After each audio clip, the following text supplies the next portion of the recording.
Welcome to World Class Bullshitters, the epitome of pop culture. I'm your host, Jeff Hicks, and with me tonight is the one, the only, Dion Green. Baby, baby, boys and girls, children of all ages, all I have to say is this.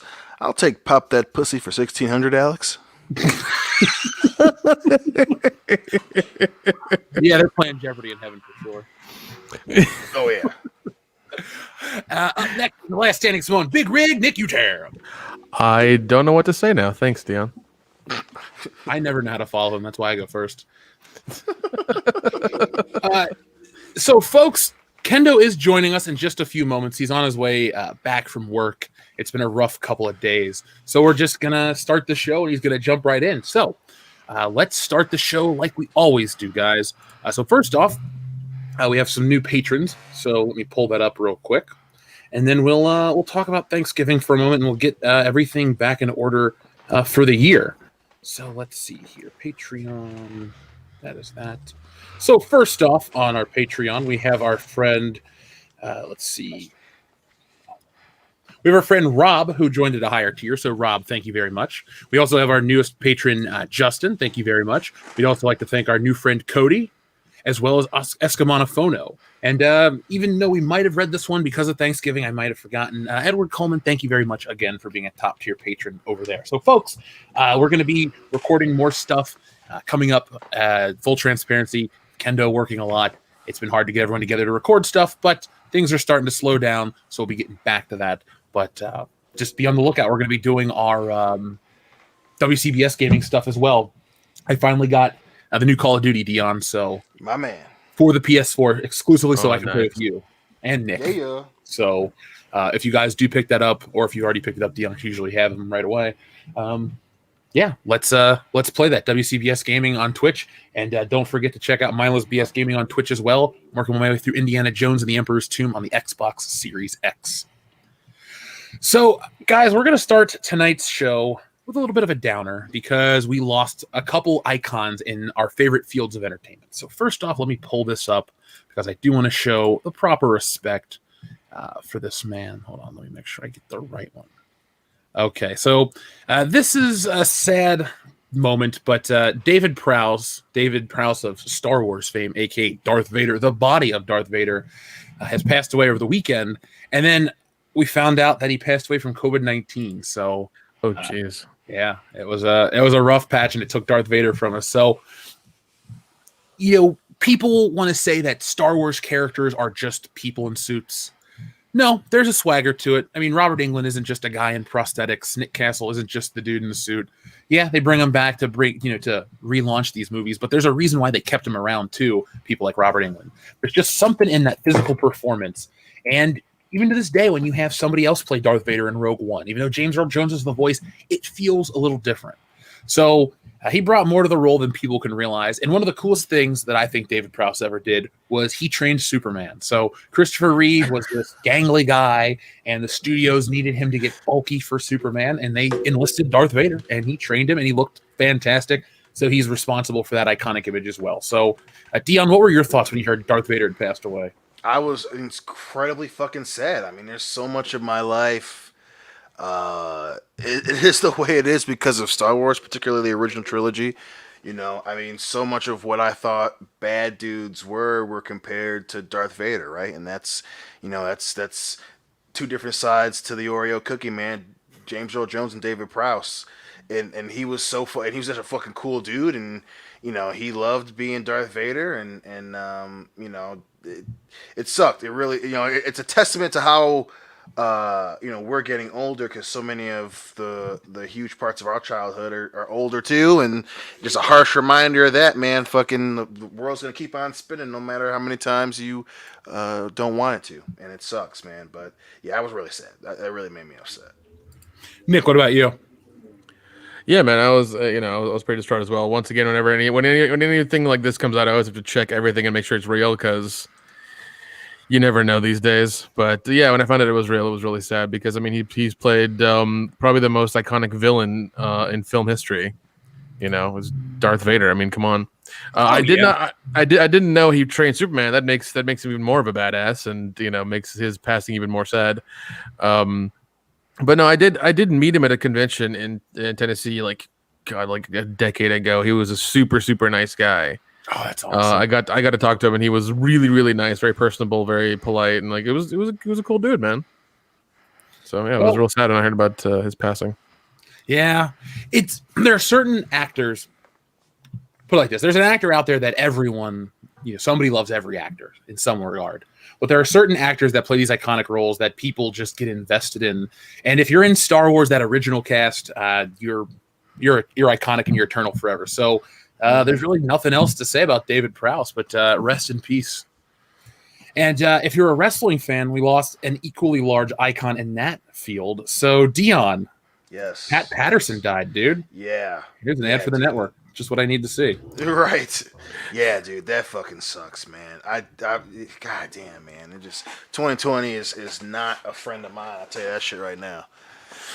No, not at all. Both of these guys were old. They lived full lives. Mm-hmm. So of course it's ridiculous to say, oh, they were so young at 78 or 70, whatever they were. So it's hard to I understand that, but again, wrestlers are like real life superheroes to people. Dion, when guys like The Undertaker and Kane and Rock and Stone Cold and stuff start dying, we're gonna be like, holy shit, we're old and we're really bummed out, because it's like if they killed Superman and he just stayed dead forever, Or when Hulk Hogan dies in a couple of years, that's gonna be a huge bummer. Fuck, when the Fiend died, it was a bummer. So, oh god, yeah, man. Well, I mean, Kane is a mayor of Knoxville right now, so he's just kind of doing that thing. So yeah, he's I can't believe he won. Yeah, and he chokeslammed. He's so goddamn cool about it. He chokeslammed a dude through a table as part of a celebration. Which being Tennessee, people gotta remember that's a southern that's a southern territory, boy. So I'm not surprised that they were like, hell yeah, I want you as my mayor. Some fucking shit goes down. I know that he's gonna tombstone one of these son bitches. Yeah, that was exactly the well, I mean, like the campaign was like so white picket fence. It was hilarious because he's like with his family and everything like that, and they had his real name up there and everything, and I'm just like, oh my god. Because a lot of I'm for sure a lot of those Tennessee wrestling fans are like, I know who I'm voting for regardless. It's happening. I'm just like, oh god. But Pat Patterson was the first Intercontinental Champion. I believe he won it in a tournament in Rio de Janeiro. That's the kayfabe answer. But he's one of the all-time great. I forgot about that. Yeah, holy shit, that just sounds cool as shit. Yeah, I won in a tournament in Rio de Janeiro. Broke my arm and I had a dislocated pinky. World champion. Dude, this is back when kayfabe was alive. I know a lot of people look down at their nose when they're talking about wrestling, but there was a time when people thought this was real, and these guys kept it real, for the audience.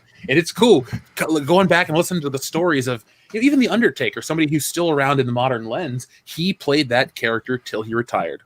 Mm-hmm. He is now Mark Calloway. But in the entire time, dude, he was The Undertaker and he lived it. Guys like Pat Patterson lived their gimmick. And they came from this golden era of wrestling where, shit wasn't real. Most people thought it was.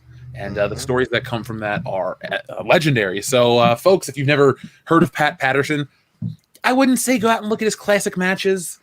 I don't think they'll entertain you from a modern lens. If you're a wrestling fan, you should have already checked out classic Pat Patterson. But don't Dion, isn't it sad that the first thing I think of when I think of Pat Patterson is his match with Gerald Briscoe at King of the Ring, the drag match?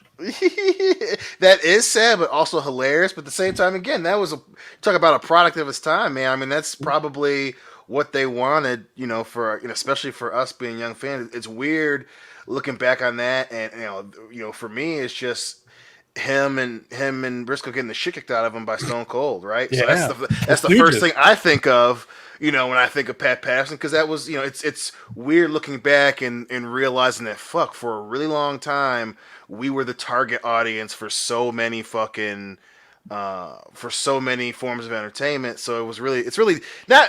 I say it out loud now. I know that it was destined for us to have this show, right? Because of all that shit. But like so don't feel too bad. Is a not that we're old school wrestling. Jesus, now I'm just thinking in old fucking terms now. But now, you are a father. I know, man. We're like fucking. Pretty soon, when they say traditional wrestling fans, will be referencing us. I'm like, what the fuck are you talking about? Like, I watched Stone Cold beat up two old dudes who made me laugh, but I was just like, fuck, man, that's pretty That's pretty awesome. Like, I wasn't like, he shouldn't beat up old guys. I was like, that's awesome. You know, so you know what? We are the way we are. Damn it, miss you, Pat Patterson. God damn it, man. Yeah, his death has got me reflective. If anything, now I feel like a fucking old dude sitting on a porch. You're on your balcony drinking a beer, smoking a cigar, peeing off the balcony, drunk. I am what I made fun of, Mom. I want to add, though, in closing about Pat Patterson, not to get on the identity politics train, but he was a gay guy back in an era when it wasn't, whatever. And hey, look where he made it. So, hey, Pat Patterson, rest in peace. Same thing to David Prowse, rest in peace. Darth Vader, Pat Patterson, huge icons in their respective fields. He was the one that famously said, well, it's nobody's business. Yeah. And it was Pat Patterson, so nobody questioned him. I'm like, oh, well, I guess you're right, Pat. Damn right I'm right. Now, guys, I've been seeing a news story kind of pop up. It comes and goes, and I don't really like it at all because it talks about a remake. And we don't need a remake of this film. Now, I can't, like I said, the story pops up every couple of days. I'm triggered, goddammit. Be prepared to be triggered because this is another one of those classic flicks that everybody seems to love. Of course it is. Of course, you're going to go for the heart. That's what the Green Goblin taught us way back in 2002. And this is the film that I keep hearing him talking about wanting to remake, Stand By Me. Oh, fuck me. Yes. No. You know what I mean? Why would they do this? Why would they need to remake this? Let me guess. It's all chicks. It's all girls is what it is. Probably. I haven't heard an official announcement about this, but every week I keep running into people talking about the Stand By Me remake. And this is one of those films I think is really precious to people that they don't realize. It's not like Ghostbusters. It's not anything on that scale, but it's one of those more personal stories. And because it's a period piece, it doesn't need to be updated because you can't make it more authentic to the 60s all of a sudden. It's like, well, we had this and that and that. So they had stuff from the era. It was accurate. I think it was maybe the 50s, excuse me. So what does this remake offer? And the answer to me is nothing. And I like to bring it up because we essentially have our remake of the week section where we roll our eyes at whatever remake Hollywood wants to shove down our throats. So, folks, if you really are curious about the story of Stand By Me, read the book or watch the movie that exists. It's perfect the way it is. And I think this is ridiculous. Every one of the guys, even Will Wheaton, who's annoying as shit, does a great job. And you got Kiefer Sutherland is one of the supporting actors. It really is an awesome flick with a down-ass ending. It's so sad. Yeah, dude. It's like, what the fuck? Yeah. Like all the things. I think it's Richard Dreyfuss does the voice at the end. Yep. And him just saying all the stuff happening was just, especially the last one. I was like, holy shit. Like it's crazy. And to think that it's a Stephen King movie is really odd to think about because you always think about him making horror movies, but this is like, I guess a love letter to his childhood or something that he made, and it's a damn good movie. This and Shawshank. Yeah. Yep. If Kendo was here, I would love to riff on this with him, but I'm just going to bring it up. So I don't know if you guys have seen it, but I'm pretty sure you're aware there was a Clerks cartoon at the beginning of the new millennium. Mm-hmm. You guys remember that one? Yeah. Oh, yeah. They had a really great Stand By Me parody at the very end of that show where Silent Bob was essentially Richard Dreyfuss's voice. No, sorry, it was Jay, excuse me. And it talks about how they all go off to do these things. And Silent Bob goes off to be Senator Robert Plutarski, a.k.a. Bluto from Animal House. It's so funny. Oh, God. Yeah, it's I mean, and like I really, really hate remakes, especially when they remake things that people like and that are good. I understand that they use like it was a whole thing that the Platinum Dunes did like in the early to mid 2000s where they were just buying up these horror properties and only using the name and putting in like the fan service stuff to make a movie and make money off of it. This is the same thing where they're just going to do that. They're just like, oh, Stand By Me, everybody knows it. We're just going to tweak it and make it like all chicks or, make it nowadays. Like it's going to be like 4 kids with cell phones. Like how is it going to be any fun? Like are they going to get lost in the woods and they have to find their way back using like Boy Scout skills? Like what's going to happen? No one's going to see it. That's what's going to happen. They're going to find a uterus. That's what they're going to find in the remake. No. Oh fuck, man! What is it? That's a uterus. Oh God! There's a horror movie like that. So they're going to find a of uterus course in the there's. woods. That's a huge step up from a dead body. Gotta make it topical, baby. Gotta make it topical. God. So, one quick story, too. A little fill-in, waiting for Kendo, folks. Target, guys, has changed their action figure policy. I just thought I'd share this because we have a huge collector base. They're not accepting collectible sales. No returns. Whoa. They're not accepting returns on collectibles because there's even intercompany signage about how to spot people that are reselling items because fucking scalpers are such a big problem. I mean, if you're out there for Christmas trying to pick up a PlayStation or Xbox for yourself, good luck, because somebody today tried to order 1,000 units and they figured out they were a scalper and they got their shit canceled. So that makes me happy. Good. Fuck those people. They're the worst type of scum. I get it if you're like, I picked up an extra one for a friend. It's easier to sell it online than to return it to the store. A couple within reason. Or 1,000's a lot. If like say you were getting 3 and like you wanted to sell 2, that's not that bad. Maybe you want to give one as a gift or whatever. But like, don't be like 1,000. That's a lot of damn money. Well, listen, and that makes me proud of Target because their fucking loss prevention ain't no fucking joke, man. But they spend a lot of money on that. But the one positive, especially out of the PS5 debacle that we're facing as consumers, is how there's now this new craze to fuck with scalpers. So people will go on, the newest one is they'll go on Craigslist and they'll find someone that's selling a PS5, because obviously scalpers are fucking grouchy and greedy as fuck. So they'll find someone trying to sell one for like $2,000 and they set up meetings with them and then just don't show up.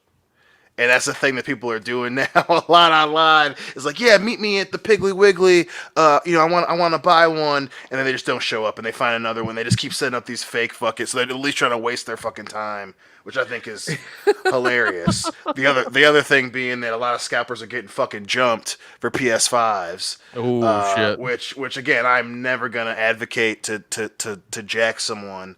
No. But if there's one fucking group that I would, it's fucking scalpers. I know they're people, and I should be sympathetic, but I'm not. Yeah. It's like, hope he doesn't get his head cracked open, but I sure ain't gonna be fucking crying in my pillow hearing about that. Yeah, they robbed me. Like, yeah, but you had, yeah, fuck them. So, if you're already talking about crying, you might be crying a little more because a show from our childhood that got a useless remake has been canceled. So, guys, they remade DuckTales. There are 3 seasons of the DuckTales remake, and it's been canceled. Yeah, so I watched a few episodes of it, and I was like, "This is okay. Like, it's not that good, not that bad. It was fine." Like, I think that's though from you, and not just you personally, but like an adult guy, that's like a ringing endorsement. It's just fine. I mean, we're able to keep folks out there on the internet. We're able to keep everything in perspective. We're not thinking, oh, we're 30 years old, 32 plus. We're supposed to have all the cartoons catered to us. No, we're not stupid about that. So when Nick says it's fine, that's kind of like a ringing endorsement from somebody our age. Like, it's fine. It doesn't. It's not Thundercats Roar. It's not Princess or She-Ra Princess of Power. It's not one of those, agenda-driven remakes or any of that other bullshit. It's just they thought they could bring it out to a new generation, and I guess it technically worked because it got 3 seasons. I don't know how many seasons the original show got. It's done. It's not coming back. Good. I mean, they invested the money in it. They had their cool celebrity voices, and it's over. Yeah. So we're about to talk some serious box office stuff tonight, folks, because if you didn't know, they announced HBO, Warner Brothers, AT&T, the parent company, announced that their entire 2021 lineup is going to come to HBO Max and theaters the same day. Yeah. And so, of course, we're going to talk about that. Again, we're just waiting for Kendo to get back. But I'll give you a little taste right now, guys. 2 hours ago, Warner Media's HBO Max movie news sinks exhibition stock, throws down streaming gauntlet. So it's hurting the theater chain stock already. So we're going to talk about man. That. Yeah, there's a ton. I mean, fucking AMC boss slams Warner Brothers. Then the CEO's trying to make excuses for it. Cinemark responds. We'll talk about all this stuff because this is not hyperbole, folks. The entertainment landscape changed today. It's not trying to be like, oh my God, I do get so invested. No, it's honestly, everything has changed now. It doesn't seem big, but it is. I do love how this year has really shown like where our vulnerabilities and where our strengths are as an economy, and where like the main jobs and people of importance lie. Like it's really shown where all of that is, and I love it. I do too. So, speaking of love, our buddy Dean Domino sends some love by sending a very generous super chat. He says, "Good to have the crew back this week. Dean, Kendo will be here. Don't worry." He says, "Also watch Megas XLR. It's not anime, but very anime-inspired mech series from Cartoon Network around 0405. Giant robots, comedy, pro wrestling moves, and Bruce Campbell Bodock." Oh shit! Dean, I remember this show. I don't recall watching a bunch of it because I would have been a sophomore in high school, so I wasn't watching a ton of cartoons, but I do remember this. Do you guys remember this one at all? Nope. I do not. That sounds cool as shit, though. You had me at giant mech suits, baby. I'm all about some Bruce Campbell, so yeah, that's gonna happen. Bruce Campbell's an actor. I will watch literally anything he's in. If National Treasure were a real designation, Bruce Campbell's on that fucking list. Yeah, I actually watched Maniac Cop 1 and 2 this week because he was in it. Nice. Here's the cartoon that Dean Domino was telling us about, folks. And by the way, in the chat, if you could spread the word, YouTube's been, a little nefarious with letting everyone know that we're live, but we go live every Thursday except when a holiday is present. So we just came off Thanksgiving, but we did give you guys a bonus Tuesday before Thanksgiving WCBS episode. So if you're out there, you missed us last week, we didn't do the High Council. I told you we were going to do the High Council. I put up the High Council graphic, but we gave you a WCBS podcast. It's a nice little surprise, and people had a great time. So we were here last week. But Dean, thank you very much. I did take a picture of your recommendation, and I will check that show out again if we have the opportunity to. It's going to show up on one of the HBO Max streaming things. Yeah, I'll check it out then for sure, because there's a lot of nights where Jesse and I are just hanging out trying to find something to watch. Our friend Dr. Coffinail sends in a super chat about David Prowse. He says, "R.I.P. David Prowse. I met him once in the 90s. Seemed like a nice guy. Too bad he got frozen out by Lucasfilm in the last years of his life." Now, have you guys heard about that stuff? Yep. I did not. What does that mean? What happened? So he kind of got blacklisted from Lucasfilm. He wouldn't he didn't get to go to the events and the official stuff and the reunions. He kind of did the conventions that weren't officially branded. There's a bunch of different rumors. One was that even go back to 1979, they say that he spoiled the Darth Vader father plot twist.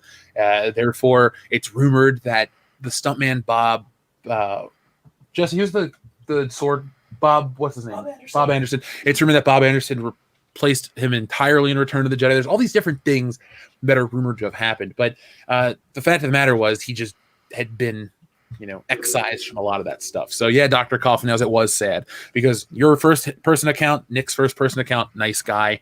Can't speak for everything he's ever done in his entire life, but people are pretty reflective of how they are with their fans. And yeah, it's messed up that's kind of how you spent the end of your life. So hopefully, look, put it like this: time has been kind to his memory. It'll continue to be kind to his memory, so it won't be a problem. Unlike George Lucas, apparently. Yeah, like I said, it's all alleged and rumor and stuff like that, but there's a lot of these stories that are all kind of the same story, if you know what I mean. So okay, gotcha.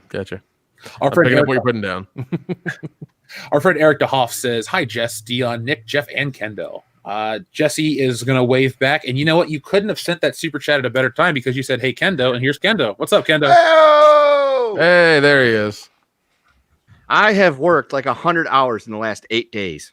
Fuck that shit. You That's need crazy, drinks. dude. That's crazy. I've got one right here. All right, well, chug a lug, sir. Chug a lug, indeed. So, Kendo, now that you're here, we can go and talk about the big topic. So we did mention David Prowse's passing. We mentioned the Stand By Me remake. We mentioned DuckTales being canceled. But the one thing I do want to get your take on, if you don't mind, is Pat Patterson's passing. Yeah, that one kind of caught me off guard because it's like, you didn't know he was sick. You just knew, he was working behind the scenes. At least I guess I thought he was still working behind the scenes. But yeah, you didn't see that coming, and it was banana when you found the news out.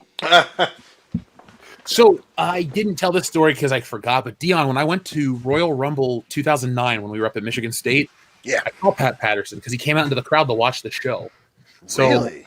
Do you remember, the riser section at the Joe? Yeah. Like how they'll do the arena risers and the WWE risers? Yeah. I was in the arena risers. I had a pretty decent seat, but he was in like that little section underneath, and I saw him walk out, and all these people started freaking out. I'm like, oh, it's Pat Patterson. And then I was like, whoa, Rob Van Dam's here. Holy shit. And then I stopped caring. But Right. That's cool it was shit. an integral part of wrestling, man. That's awesome, dude. Yeah. First IC champion. Yeah. Won it in that infamous tournament down in Rio de Janeiro to unify the belts. This is the best episode for somebody to listen to because it's like we made the joke and you come in. He was not prompted for that, folks. He was not prompted for that. Oh, it's perfect, dude. So, are you guys ready to start talking about the big stuff from this week? Ready to have some fun? Yes. I think so. All right, folks, hit that thumbs up button. We only have about half of you hitting that thumbs up button. So everybody hit it and everybody share. Let's not let YouTube keep us down. So, oh man, we're going to talk about something kind of serious, kind of not. This story is very interesting because as you guys have heard, Oh, Jesus Christ. Ellen Page is now Elliot. So, hey, they made the transition. Phone home. Yeah, I know. It's over. It's done with. But there's a really important question, and there's a really important news story about this. Oh, God. So, God. now- we're jumping on this one. No. Hold on, Dion. This is important. This is an Academy Award situation. Oh, So- Jesus. Elliot Page has retroactively been awarded 17 Oscars for amazingly convincing portrayals of women. Oh God. That's awesome. Oh, my God. Oh Lord. Hollywood, California, at a lavish press conference today after Elliot Page received 17 Oscar awards for his previous work portraying women in a variety of films, even though Page himself is a man, which is something we definitely believe, as you can tell by our use of words. So this comes directly from the Babylon Bee. I just wanted to share that. I thought it was too funny not to share. That's good. That's pretty You thought we were going to take it down a really dark path. I was like, don't make that left. Don't make that left. Don't make that left. Oh, thank God. Yeah, Dion, this isn't...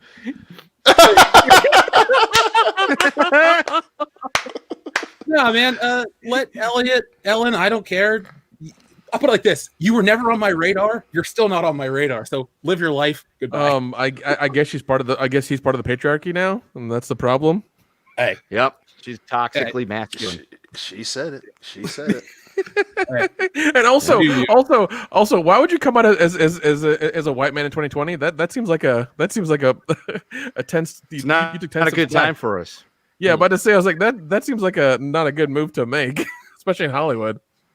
We're responsible for all the ills of the world. You don't want. hey, he brought it on himself. Now, here is something that is being brought upon fans, and we don't want it. Have you guys heard the big Jesus. story this week? Yeah. God damn it, man. Sorry, Donkeysaurus Rex. I've been wanting to say I've been clanging and banging all week, so here it is with no good context. Anytime you watch our show, anything tangentially related to wrestling, always the perfect context. So never bad for this show. Oh God. So this is another one of those kind of comics. We had New Mutants, we had Gotham High earlier this year, and now we're closing the year out with Daughter of Starfire. Excuse me, I Am Not Starfire, which I have no issue with wanting to make a fat character. I have no issue with wanting to make a gay character or a goth character. My only issue with this story is nobody wants to read about what Kelly Osbourne or Madonna's kid or any famous kids are doing. We don't care about them because their parents are the stars. So Starfire herself isn't even that huge of a hero in the greater scale of things. So why not DC? Why not focus all your efforts on writing really great Titan stuff? Because you screwed up the TV show. Why not focus on these characters that are, we always say, hey, why don't you invent new characters? That's what we mean. We also mean don't make new characters that are ripping off the old ones or attached to the old ones. Not everyone needs to be connected. Like, stop half-assing it. Yeah, stop half-assing it. Like, that's really what we're saying, and this is a prime example of that. And that's the thing, because especially fucking comic book fans, and I'm not going out on a limb here, and I will die on this fucking hill. 99% of comics fans, like they agree with like positive fucking messages, right? Because we're comic book fans. But like when you keep trying to weaponize shit and half-assing character creation, like that's where. So and then we can't not say anything. Like, Yeah, of course like comic not. book fans can't like sit there and watch them make this character and be like, God damn it. Like now now they're gonna try to make me look like the asshole because but like you couldn't come up with just a straight up original character. Plus it doesn't make any fucking sense. Like it's bad enough. First off, are there people that are Starfire fans? Of course, I'm a Starfire fan, but I'm a Starfire fan because of who she's fucking. Like that. I'm not like Starfire is cool. Like I fucking love Nightwing. I love Dick Grayson. That's why I like her by osmosis, dude. Like no one's like a real. Most people, man. I'm just saying, dog. No one's like a real Starfire fan. So then, like, you try to make, and I'm sure that there are. I'm sure that there are. They exist out there. But everyone knows what I'm saying. Like, Starfire is kind of cool because she's banging Batman's adoptive son. Like that's fine. But then you make this fucking character, which you obviously think is like this cool, like new thing. Like, okay, we're gonna be like body positive and like inclusive to like a subculture of people, right? But like, how does that make any sense? Like, so Starfire, Dick Grayson's daughter, or is she even supposed to be Dick Grayson's kid? No, okay. She's not. Illegitimate child. Yeah, so it's like. So it's like my number one concern, Dion, because how could Dick Grayson father that kid? Because this kid would have figured, well, if it's Dick Grayson's kid, she's probably going to be smart and half alien. So she's going to figure out your dad's a superhero, which means Batman's going to know. So Batman's going to make sure you have that shit locked down and probably make you a superhero too. So you wouldn't look like this. I don't buy that. If this is all if Robin was your dad, because you're connected to the biggest superhero that no one knows his true identity. Right. Like you're going to have to be, you're kept on a very tight leash. It's like, imagine Meet the Parents. Remember the circle of trust that Jack talks about, the Ben Stiller's character, Gaylord Fokker? Yeah. Mm-hmm. I imagine Batman is Jack, and this girl would be Gaylord Fokker, and he would talk about the circle of trust and scare her into obedience at a very young age. So I just don't believe that she would be this confused, angsty goth kid, because nobody puts the effort into creating these characters. They take a real life cutout. They go, I was this douchebag in high school. Let me write a story about it. Nobody's going to care about it because I was a dick. Nobody cared about me then. So let's put a DC brand on it and everyone's going to care. And that's what you get here. No more self-insert characters, folks. Yeah, and it's like, and it's not just self-insert, like these self-serving. Like, who feels like they need representation even though they don't even read comics? Oh, we're gonna go with goth chicks now, and then we're gonna go with fat because like fat's like the new the new thing, right? So then we'll make this character, but then we'll try to like twist it to where it wouldn't make sense, but they're superheroes, but they're just like it's just like cosmetic, bro. And it's like, no, it's like stop fucking doing that. Like you're trying to get people to read comics by going after surface level shit, and it's just so half-assed and it's so half-hearted. Like, stop trying to reach out to people that aren't gonna read this shit. Well, can I tell you why this project got made, if I may, please? Oh God. Okay, so of course the most insightful website on the planet, the Mary Sue, has chimed in, and when we I read them every day for their truthful articles. They are an achievement in the human spirit. They are wonderful, and without them, we would not have the easiest punching bag in history because every goddamn take you have is bad. You guys ready to hear another bad one? I think so, emotionally. Yep. Well, you're never going to be more ready than this, so just strap in. Oh, wait, what is it? Buckle up, buckaroo, or whatever they say on South Park. Oh, you darn kids who like to rebel against your sunshine parents and crush on cute girls. Such is the case with the upcoming graphic novel I Am Not Starfire by New York Times best-selling author Mariko Tamaki and artist Yoshi Yoshitani, whose art portfolio is way too gorgeous to try and sum up in one post. So I do want to, just for a second, I do want to say that the artist is a really good artist. This is just a shit edict from a publishing company. So I just, the person shared their portfolio on the Mary Sue article. This is indicative of DC even being worse than they are, because you take somebody that's really good and you put them in a box to sell to these idiots that write for the Mary Sue. So I'm not going to go into the entire press release, folks, of this. If you want to watch our video, which you should be checking out all of our videos, I put out about a 12-minute video talking about I Am Not Starfire in greater detail. But essentially, guys, she's a 17-year-old daughter of Starfire. She's an angsty outcast. She's got the hots for some girl named Claire, and her best friend's name is Lincoln, and she walked out on her SAT score, and she wants to run off to France. So she is just wait, hold on. No. There's so much to absorb there. That's a lot. That's a lot. What is this? She likes every Claire box. Yeah, she likes a girl named Claire. She walked out her SATs and wants to go to France. What is this? A 90s rom-com? What the fuck is this? Yeah, dude. So she's a chubster. She's goth. She's gay, and she wants to run away. Oh my god, they're gonna love this one. Now you saw how things only the Sith know. That explains Kylo Ren so much. Oh, God, if only he were fat. God damn it. He's fat emotionally. So wait, Kylo Ren, the only thing that would make him happy is, like, I guess, drinking espresso in France. If he had done that, he would have not killed everybody. He'd been fine. That's exactly only what Han Solo got him an espresso in France. God damn it! We should have known. He wanted to run away to France. Instead, he ended up on fucking Jack Who. Now, Dion, did I tell you that I figured out who the? By the way, I just wanted you guys to see, like, this is what the artist can do. Oh wow, Jesus, dude! This is an edict from DC Comics. This is to be lampooned and made fun of because this is exactly what they're trying to socially engineer, and this ain't popular. This thing isn't going to sell. The New Mutants. Maybe I'll pull it up later. That never even got to print. Everyone that reviewed Amazon is embroiled in this battle online to defend the rights and honors of this fucking book that never got made because people are dumb in herds. So speaking of herds, let's get back to this. Jeez, nobody wants a comic about Gothic Biscuit bitch here, okay? No. Oh, Nick, real quick, damn. Though, I want to change my statement. Earlier, I said if this film was made in the 90s, Claire Danes would play this chick. You know who should play her? Oh, God. Yes, I do. Who are you going to say? No. You say it. I know exactly who you're going to say. I'm going to say Clea Duvall from The Faculty. Oh, God damn it. I was going to say Dion's love interest, Lena Dunham. Well, Lena Dunham's a Look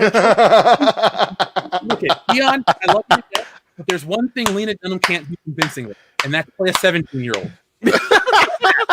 Or be you know what, Lena Dunham? Why is she famous? I don't know. She's famous the same way Amber Heard is famous. Okay. Wait, Amber Heard is hot. I don't know. That's a diff. We're talking about apples and really large oranges here. Not grapefruit. Yeah, they are pretty bitter. I like to imagine that if Lena Dunham was a fruit, she'd be a durian fruit. She stinks.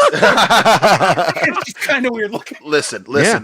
If she was an ice cream flavor, she'd be pralines and dick. Listen. It is very fitting because you asked a very important question: how she got famous. She literally made a show where she's being a spoiled asshole, and now that she is seen as a spoiled asshole, she has gotten the thing that she fucking wanted. So I have zero problem in fucking making fun of her because you want to be an asshole. You come off as an asshole for so long. Eventually, people notify you by saying, "Hey, asshole." And that's what happened here. And that's what's going to happen with this fucking shit. Like, you can't make a character. And that's the thing that people don't get, right? It's like comic books were already a fringe, outcast genre of entertainment. Like, comic book fans were already that. So you keep trying to redefine it just because it's gotten somewhat popular and you think you have to. You're doing that. You're trying to become famous for being an angsty little asshole. And I promise you this character is going to be this little asshole. Like, oh my God, I'm not my mom. I'm not Starfire. Like, listen, bitch, we don't care. Like, people barely care about Starfire. I promise you we don't care about you. So they're going to write her as an asshole, and no one's going to like it, and then it's going to be, boom, surprise Pikachu face. Why is no one buying the book? Yeah, I fucking wonder why. You're pulling a Lena Dunham. You want to be an asshole. We're going to start calling you asshole. Don't complain about it. And then you didn't address the main question here in terms of Lena Dunham. Dion, do you still think she's a little cutie? Listen, why do people keep attacking my likes? You're not It being ain't about me. asking questions, It ain't about me. It ain't about me. Listen, it ain't about me. Look, I'm not, let's not make it about you. Let's get back to this mistake real Well, quick. I mean, and then when these comics don't happen, the fat gotcha coalition is going to come after everybody on Twitter and be like, "Oh, you didn't buy it. You don't care about us." You know, You're like, bitch, you weren't gonna buy it either. right? Yeah. What was issue 1 about? You tell me, and maybe I'll not buy it still. guys, I got an idea how to save this book. Oh God. We remarket it as a modern day retelling of The Craft. So, Oh, ooh. that could work. Oh Get a God. copy of Nev Campbell reading it on Etsy. I feel like Gwyneth Paltrow would produce this film, by the way. Oh just God. smells like that It's thing. a bunch of women in their late 30s, early 40s who really got affected by The Craft, who really want to buy it now. If Gwyneth Paltrow directs this movie, is she gonna release Gothic scented candles? Well, she released a scent of her vajayjay, so I guess They're just going to smell like angst and failure Yeah. with a tinge of high school sweat. That's it. Yeah, I knew you were gonna say that. I was like, don't you say the sweat bit? Oh shit, he said it.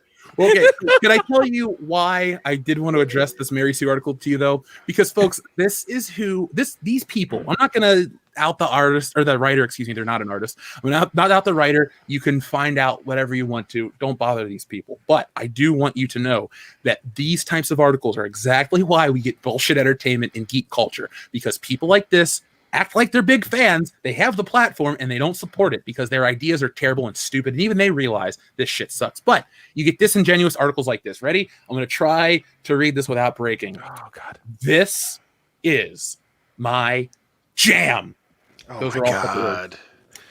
I'm immediately in love with chubby goth look. I'm on record saying that I grew up wanting to embrace that goth aesthetic, but had zero options as a plus-size teen in the 90s. So yeah. Oh, get the fuck my out. mid- Yeah, really. No, really get fucked. Really get fucked. No, she couldn't. That's why she's never mind. Anyway, and since I'm transparent, whoa, okay, hold on, guys. We can't make fun of her anymore. And since I'm a transparent ass disaster bi, I'm all for this LGBTQ angle. Like more YA with this, please. What the fuck does that even mean? I don't know. All I will say is let the market dictate. If people want these books, they'll go buy them. Don't call them bigots if they're not. Oh God. So hold on, there's more. Also, oh God. something about a kid trying their damnedest, not only to be different from their parents, but from the stardom their parents bring, speaks to me. I'm one of these people who wonders about the. Hold on, I'm one of these people. I know you're going to finish this sentence, but I'm one of these people. No, you're not. Your parents aren't famous, because if your parents were famous, you would not be working for the Mary Sue. You would be doing nothing. You would spend 2020 locked in a mansion, writing songs about fried fish and doing nothing. When toilet paper was empty, fried fish? you had that shit. What? So what's wrong with fried fish? You never saw that Madonna video? I'm not in the target demographic for her music. No. It's not a music video. She posted a video of her on social media going fried fish. Oh, look at her. She was all fucked Is up. she like, describing what her candle smells like? God damn. It was a spicy episode. Yeah. Oh, let's see. I've got a lot of teenage angst from the last week that I'm trying to exercise. My bad. So Well, whatever you do, Kendo, don't dye your hair black and wear guy liner, okay? Shit. I I already that was did. the phrase, eyeliner. So I did find the clip. I'm only going to play it for a second because I don't want to get a copyright strike. But avert your eyes if you're afraid of The Walking Dead. That's Madonna? What's left of her? What the hell happened to her face? Did she go to the same plastic surgeon as Vince? She got hit by chair shot. She got hit by the car driven by the plastic surgeon. Yeah, that counted. Madonna. That counted. All along. Oh God. Now I just want some fried fish. Well, I mean, there's no plastic interface. If somebody did hit her, I think it would just bounce back. She's like the.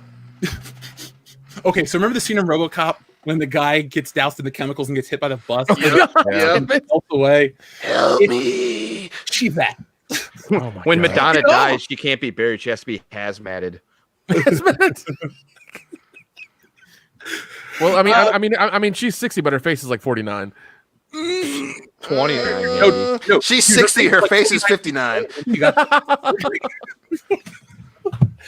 it looked weird. I wasn't really too worried about bringing up Madonna tonight, but my whole point was, folks, a book like this appeals to people that write for the Mary Sue, and then books like this get all the resources put into them, and they don't sell. So your local comic book shops will get stuck with these books. They don't even pick them sometimes. Sometimes they double ship them. And these people have to pay taxes on the books that these companies ship, and they don't know what to do with them. Sometimes they can't get rid of them. And all of this stuff, all this decline in the comic book industry is because of shit like this, folks. Yeah, man. Focusing on the wrong shit.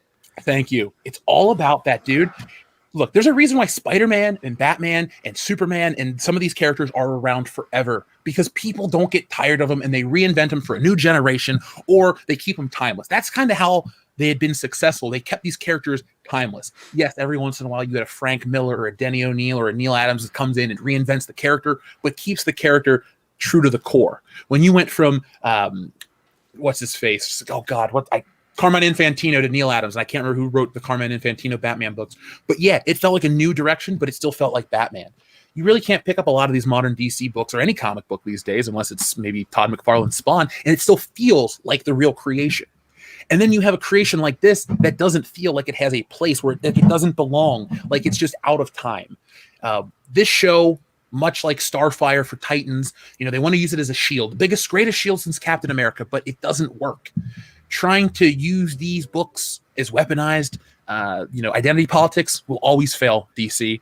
So that is why everyone will lampoon and post fun and all these other things and do better artwork of your crappy characters already. All you're going to do is bring shame to the artist portfolio and lose money in the process. So you might as well just fucking take the money and, wipe or fucking cook your fried fish in it, man. It's just a fucking waste of time. It's focusing on the wrong shit. And I get it, and I understand it. I do. I'm not artistic, but being a straight consumer, I ain't writing no stories. I ain't creating no characters. I'm not illustrating shit. And I can appreciate the work that goes into creating new characters. Man, I understand that. Like putting your imagination to paper, and then let alone that imagination being accepted by people you don't know is fucking difficult. I empathize with that.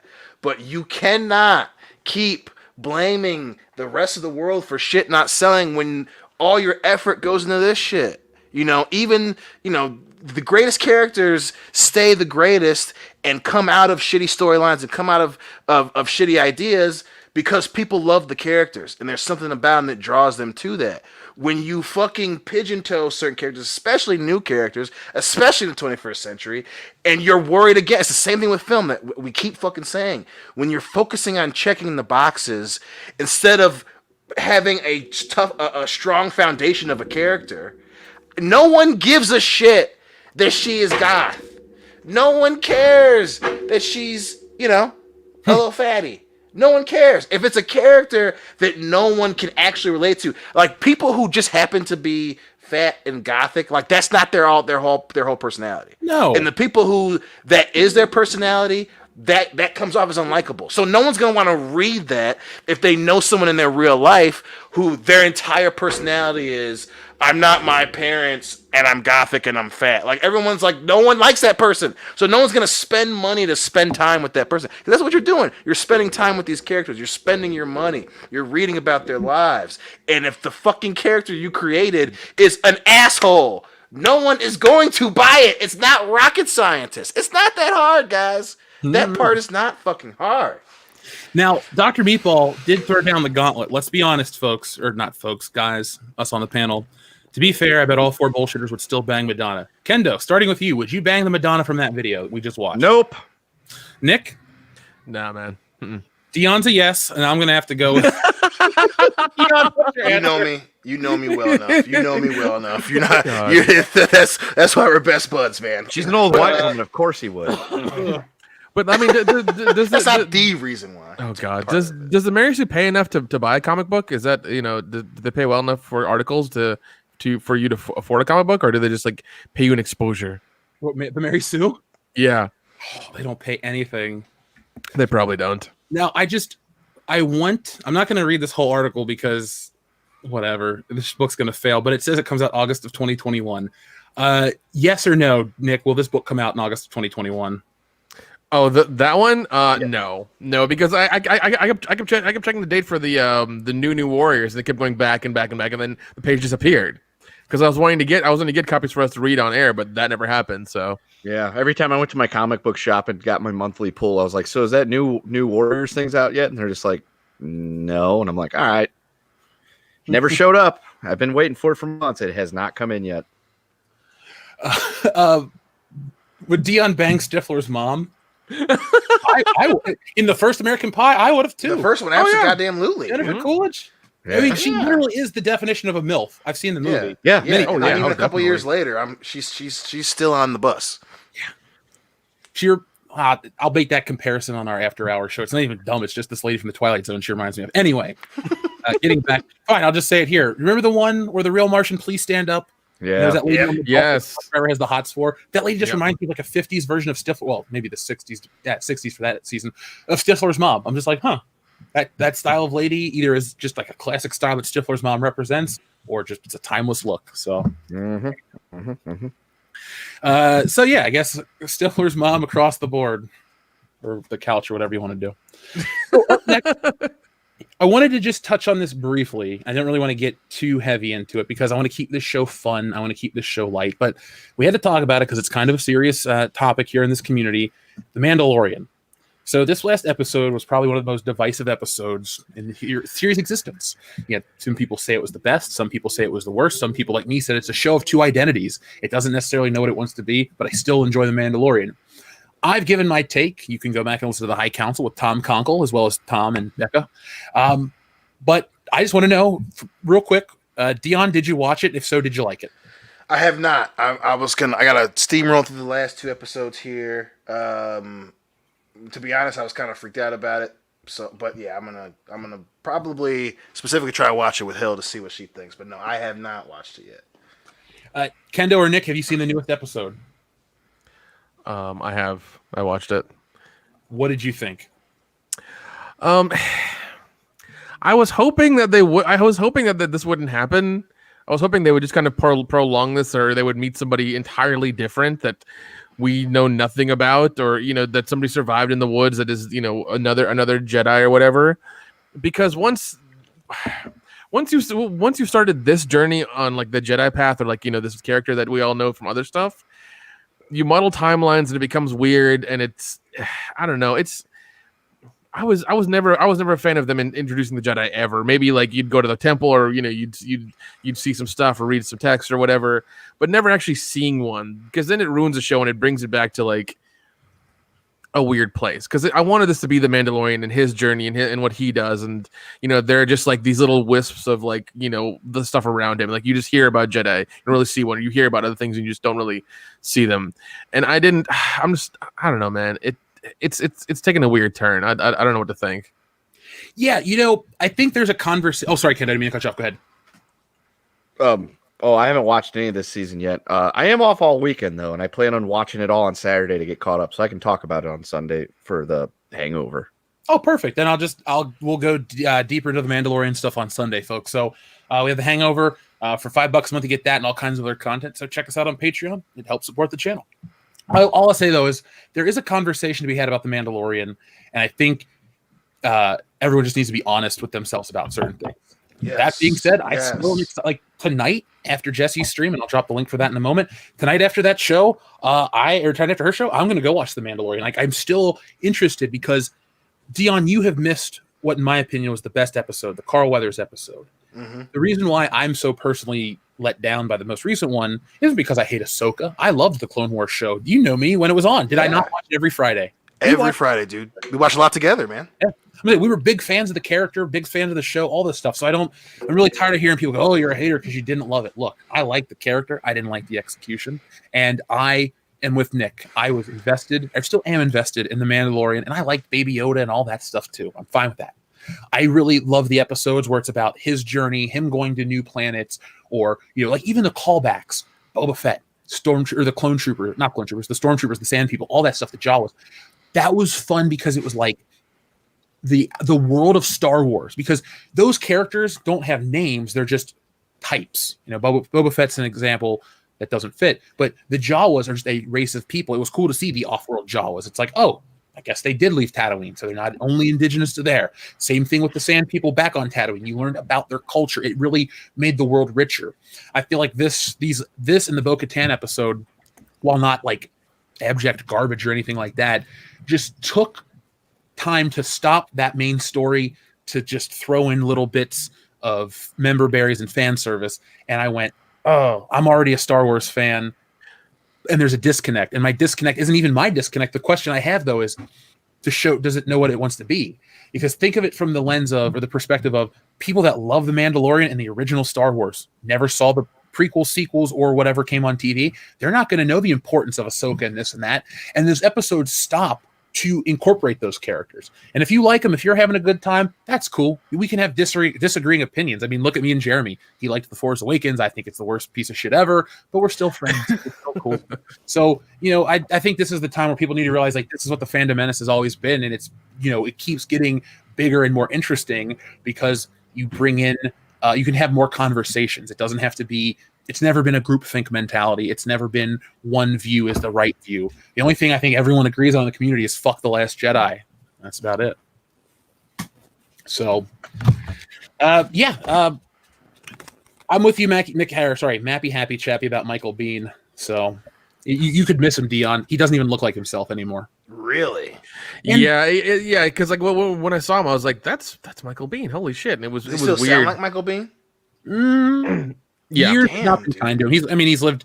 He's an old man. He's worked hard. So He partied hard? yeah. I just didn't want to say it. Swinging Cod, why don't you recommend that as a Patreon watch? I know Rosario. Yes, I agree. France. That's a very great movie. Perfect in many ways. You would really put it like this, Swinging Cod. If you recommended that one, we would never complain about Mother again. Well, we still might, but Oh God. Just let him pick it would take a lot of it would take away a lot of the heat off of you and your movie recommendations. Now, we've been following the Johnny Depp Amber Heard story, not since the beginning, but for a while now. I don't exactly remember where we started following it, but it feels like it's part of our everyday life. Each week something new comes up in the events. Johnny Depp had been allegedly assaulted, finger bit off, she pooped in the bed, all these things. Then she gets away, or she wins the libel case, or the defamation case. Then he's fired. She's rumored to get a raise. And then Mads Mikkelsen has now been officially announced to replace Johnny Depp in The Fantastic Beast. Well, I guess it's the third one. And he spoke out about it. So what do you guys say about an actor who comes in to play a role, qualified actor, not legendary, but a very good worldwide actor, but it's following up a very tumultuous time? Do you think that Mads Mikkelsen is just a guy doing a job and it's not a problem? Or do you think that it's just not a good look to take over for Johnny Depp so quickly? I mean, it's a no-win situation. Yeah. But He can't win no matter what he does. Yeah, and nobody should be mad at Mads Mikkelsen, because it's like, once again, he's doing a job. It's the way things go. Like, work, there's nobody working right now, so he's got to take what he can get. Be mad at the studio for making the decision. Oh yeah, be pissed off at them. Don't be mad at him, because once again, ain't nobody making a lot of stuff right now. He's got he's got bills to pay and probably family and kids to feed. Who knows? But yeah, I mean, yeah, don't be mad at him. That's weird that people would get mad at him at all. Like, that's strange. Well, yeah, I mean, I think there's definitely something to it in terms of, asking that actor or actress, like, yo, was this the best move right now? I think that's a legitimate question, but I do think the reasonable response to that is, he's just doing a job, and he'd be, and he is pretty hot right now, so he's not white hot, but he's you got to strike on that iron while you got it, man, and even though it's not the greatest property, a Harry Potter franchise is still a big deal, and that's him taking an opportunity and running with it, which you can't really fault the guy for. At the same time, like I said, it definitely, you're not an asshole if you say, hey man, is this the right decision right now? Sometimes it is a good thing to make business decisions based on what's going on.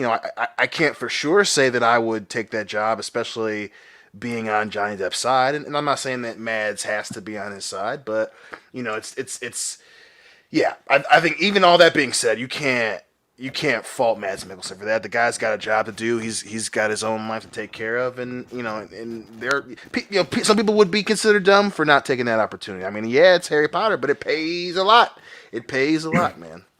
Well, here's what he said, because I think he gives a really good answer. And like, I personally, my stance is, you know what? It's Warner Brothers. They did the shit. So hey, Mads Mikkelsen, still respect. So this is what he has to say. He says, well, it's going to be me, so that's a difference.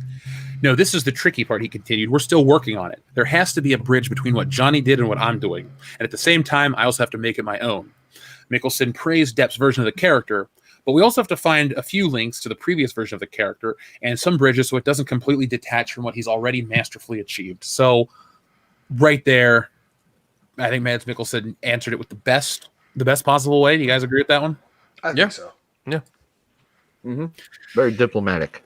Yeah, and really, Warner Brothers is the biggest asshole in 2020. The Johnny Depp stuff, the killing of the theater industry, as well as they did something else this year. Oh, censorship and the disclaimer. Yeah. Them and Disney must be using the same shitty playbook. So They just need to go pull that scene from Rebel with a Cause. Where they're playing chicken at the cliff.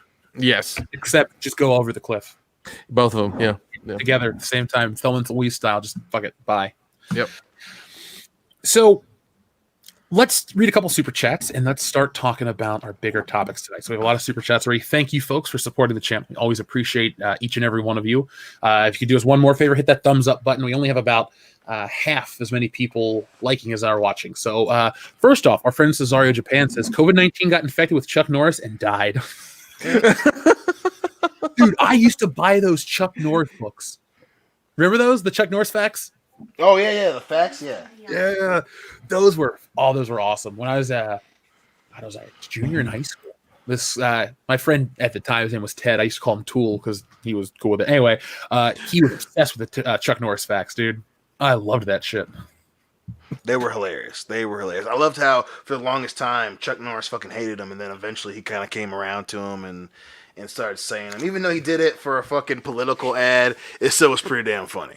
Well, he did them for one of the Expendable movies, I want to say as well. Yep. Like the Snake one or whatever. Yeah, because he was the lone wolf or whatever in the Expendable movie. Did you guys like? He also told. He also told Haley Joel Osment. He told Haley Joel Osment he had AIDS, and it made him okay. Well, Uncle Chuck is the best. But yes, I did. I liked all the Expendables movies. They were for what they were. I think they got shat on because they didn't change from what the first one was, which in a lot of ways is a good thing, right? Like that was the type of it's essentially a love letter to fucking action movies. So don't get me wrong. The first one's still the best one. The third one is super fucking underrated. Antonio Banderas is awesome. Dude, I love him in the third one. He's funny and he's talented as shit. He's the fucking man. And I love his action movie resurgence that he's been going through the last 3 or 4 years. But I fucking love the second and the third one. I think the second Jean-Claude Van Damme, oh God, Walker told me I have AIDS. I would have played. Fuck it. Do it. Sound button, so that's why it's less than 5 seconds or whatever, right? Yeah. Walker told me I had AIDS.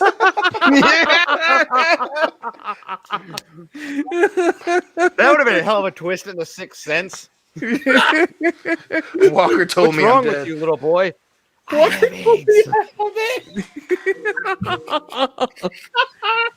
It's so what's really fucked up is what we're laughing at actually.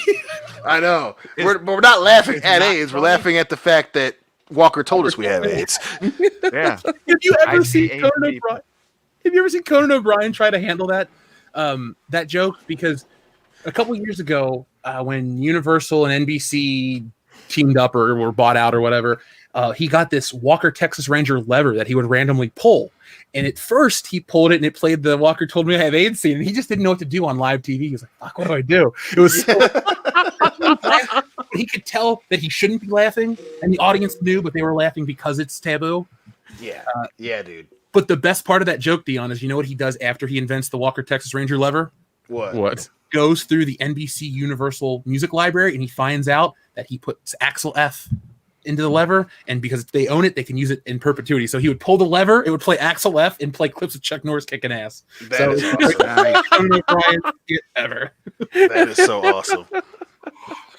Let's see. Up next, we also had our friend Raiders of the Lost Flicks. Now, we'll be reading these now, but I'm also going to be addressing this stuff later, folks, because we'll get into our. I think the next one we'll talk about is the Warner Brothers, the changing of the entertainment landscape. There's another controversy I do want to address. It's about a Me Too charity, and some actors are speaking up about that, some kind of fraudulent activity. So there's more controversy to cover. But we'll keep that towards the end. But Raiders of the Lost Flick sends in 2. He says, I see this move as a temporary solution to a bad situation. At least this way, people have options. It's not like people were flocking to theaters after Endgame. The pandemic didn't kill theaters. It was just the final nail in the coffin. Guys, let's see how many do we got. I'm going to read this one before we'll use this as a transition back into the topic. Well, I was going to say I'm going to be on his channel tomorrow watching Battle Queen 2020. Ooh, so yeah. On Raiders of the Lost Flicks, I'll be on there Friday at 8:30 Eastern Standard Time watching Battle Queen 2020. So that'll be interesting. Be nice and drunk for that one. I'm going to be drinking myself. I could use a couple beers. Dude, Thanksgiving was awesome, but it was so much fucking work. Dion, Yes. how did you survive? I know you've been living on your own for many a year. So what's up? How was yours? Well, it was fantastic. Luckily I've got, my sister and my lady help out a lot too. It was fun as shit. We, the last few years I've been smoking a turkey. And it happened so fast. So I waited till 5:00 to start smoking the turkey. We technically weren't done until 9:30, 10 o'clock at night, which worked out perfectly because I was piss fucking drunk at the end and I needed food at that moment. So when we finally got done, it was perfect timing. I was shit faced. I barely made it through dinner. I got full as shit and passed out on the couch. Woke up at 2 o'clock in the morning with my sister to put shit back up. It was phenomenal, dude. It was good. Turkey turned out fucking fantastic. Food turned out good. It was obviously my lion sucked fucking dick. Yeah, that was an embarrassment. Even I watched that one and went, damn, dude, why? Yeah, How? Even? Yeah, well, they got fucking fired for it, so that's the one silver line. I'm happy about that. But dude, it was a great time. I drank too much. I ate too much. Definitely made myself into a first world problem. That's how you do a holiday. I feel like you get honey dicked by a holiday if you don't treat yourself. Exactly. You got to. Nick, how was yours? It was all right, what was it? Me, mom, and grandmother went to my brother and his wife's house for Thanksgiving because usually it's a big family thing, but can't do it this year. So we did that. We had a good time. It was a constant battle for me not to make sure that my mom and my brother's wife would not fight or say anything mean to each other, and we had to deal with that. So it's constantly just making sure everybody was kosher with each other. Damn, dude. I'm making saucy in-laws fucking Thanksgiving. I make it sound worse than it is. It was one of those things where it's I personally didn't want anything to happen. I had to make sure that everybody was okay. Once again, making it sound worse than it is. It wasn't. Nothing happened, so it was fine. It was a good time though. It was a good time. Kendo, what about you? How was yours, man? It was pretty good. I went to my cousin's house, who I hadn't seen in a really long time, but I guess he's in touch with my mom, so I got to meet up with him and his wife, and they did all the cooking and cleaning and took everything. I just got to eat and hang out, and it was a good time. I'm glad everyone had a great time. We cooked the turkey. We talked about toys. Oh, you did? Oh. Yeah, apparently he's a collector. So we had one person over that I didn't know, but he was probably the most fun person to talk to because we got into a debate. I actually said he should come on to the show and talk about it one day. He's an actor. He's been in a couple shows and stuff. But Dave Chappelle versus Eddie Murphy. So it was an interesting debate. You had dinner with Dave Chappelle? Yeah. Wow. I moved from Ohio, where Dave Chappelle I'm about to say to California just to have dinner with him. That's awesome. Good for you. You win. You had the highest, the best Thanksgiving. I did. Dion. Yes, sir. I know you smoked a turkey, but how you smoked them beans? Listen, I gotta share that. That's an off-air discussion. That was the mystery of my entire life, and I finally solved it, boys. Oh, you learned how to smoke them beans. Yep, I got the answer, guys. I learned how they What about smoke flicking them them? beans. Well, kind of my thing.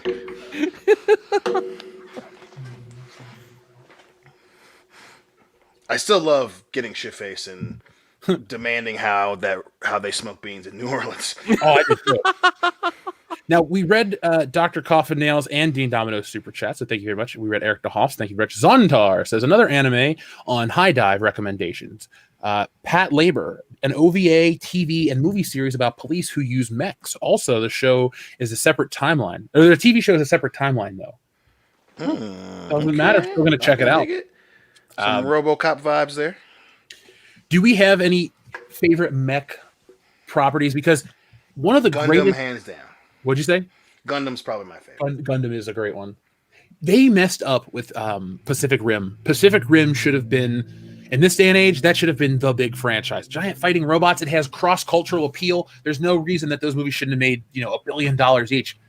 But they just, I think they overdid it. Yes, that's the problem with too much human shit. I think part of it too was they. Don't get me wrong. I like both Pacific Rims. I really do. I always make the joke that their problem is they got to become two specific rims. You had the fucking.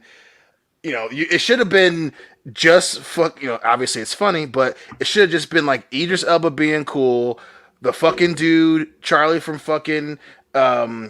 The motorcycle show, yeah, he should have just been cool as shit. Motorcycle show, Sons of Anarchy. Sorry, I had a brain fart, man. from fucking Sons I'll of. give you a break. The motorcycle show. That's awesome. Listen, damn it, I had a brain fart. I was trying to be too specific. Rim. It should have been them and the Asian chick just being cool and then fighting monsters, but doing all this melodramatic bullshit, are we in love? Aren't we? Blah, blah, blah, blah. She's my daughter and shit. Fuck, psych, I got cancer. What are you? I can't believe this is the premise of that movie. No, right. He's 100% correct. It's how it goes. It got too into the fucking people. In the second one, the dude didn't want to do it again, so they go and get John. Yeah, Boyega. And it's the same shit. I'm actually his legitimate son, but she's my sister because my black dad, Idris Elba, adopted her, but then I didn't want to be like him, so I left the program, and now the world's kind of safe, but now it's not anymore, and I gotta train all these kids to fight the fucking monsters, but also Clint Eastwood's son is in it, and we were friends, but we're not anymore because I left, and now we're friends again. We should play a game. How can Dion explain a movie so bad you want to watch it? I hate to say it, but you failed because I still don't want to watch it. Listen, that's the problem. It got too melodramatic. It should have just been we're cool characters. That's us, and we're gonna fight these fucking monsters. That's it. Stop there. That's what they should have done, and they fucked it up. Oh, his speech is still fucking cool as shit. I think they should just reboot it. I'm down starring us. The fucking bullshitters. Combine it with the Italian Job, and it's the Pacific Rim Job. yeah. And there you go. It's just us stealing a giant robot. Yeah. And then Mark Wahlberg fingering himself. Robot and going around, and going around and robbing banks in the Pacific Rim. The Pacific Rim Job, starring us. And Mark Wahlberg sitting in a cafe randomly tells us I could have stopped 9/11. Kendo. Yeah, and Jason Statham just randomly shows up in a Mini Cooper for no reason. What are you doing, Jason? I'm the transporter. Wrong movie, goddammit. Oh, sorry. Kendo. Yeah, we'll transport this money back to my house. Write this down and send it to me. I'll draw that as a comic and put it in the backup story of Oh, Robot. God damn it. I'll make that a fucking... It'll be us in Pacific Rim Job. It's like a 4-page story, but I'll make it. Fuck yeah, dude. So Plus, that song "War Ready" from the second one is cool as shit. Okay, so Blue Marvel is excellent. First off, he says Zack Snyder is the greatest director to direct a Superman film. Oh, fuck you! Stop. I'm not taking the bait on that one. I'm not doing it. You know why, Dion? You should take the bait on this one, though. Oh fuck! Because what Zack Snyder directed was not a Superman film; it was something else. So yeah, he's never directed a Superman film. So boom, there you go, Blue Marble. I like Yeah. Blue Marble also says Elliot Page is such a toxic male. Elliot. I just don't like how he's going around taking jobs from women to play those roles. Yeah, I'm not a fan of that. Yeah, I'm that not just touching seems that a bit one, boys. harsh. I'm gonna stay on the sideline of that one. You know why you're not touching Man, I it? think Dion's too thin for you. Anyway, As Murtaugh would say, super thin. you ain't cool for this Yeah. shit. So let's keep it coming. Give him about 40 or 50 years, and he'll be all about it. Or 40 or 50 pounds. That too. Adam Watford says the Plus, sound. she's too short. She's like the height of an 11-year-old. I don't even know what's happening right now. Yeah, what are we doing with our We're, lives, sh- right? we're shitting on Elliot. That's what we're doing. Well, I'm not. Elliot. Is that from ET? Because I've never seen that. Yeah, Yeah, movie. that that's is. a Yeah, ET that is. reference. That's Yeah, what that's from ET. Okay. And as soon as I saw that newspaper, as soon as I saw that news article pop up, that's the first thing that popped into my head was Eddie at phone home and then throw Reese's Pieces at him. Well, That- you know what? Goddamn, dude. That's like some fucking. That's like some serious villain shit. Like, could you imagine, like, he does a fucking press conference, like, I'm now identify as a male, and you just see a random dude in the background throwing, and he like, because he's blinking because little Reese's Pieces are hitting him. He's like, phone home. Just and it's fucking Kendo just chucking fucking Reese's Pieces at him. And you're like, what?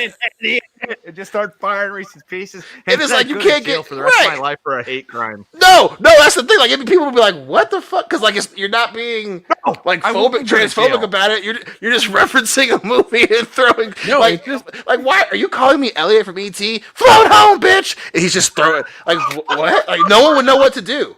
It'd be hilarious. funny thing is, Right now.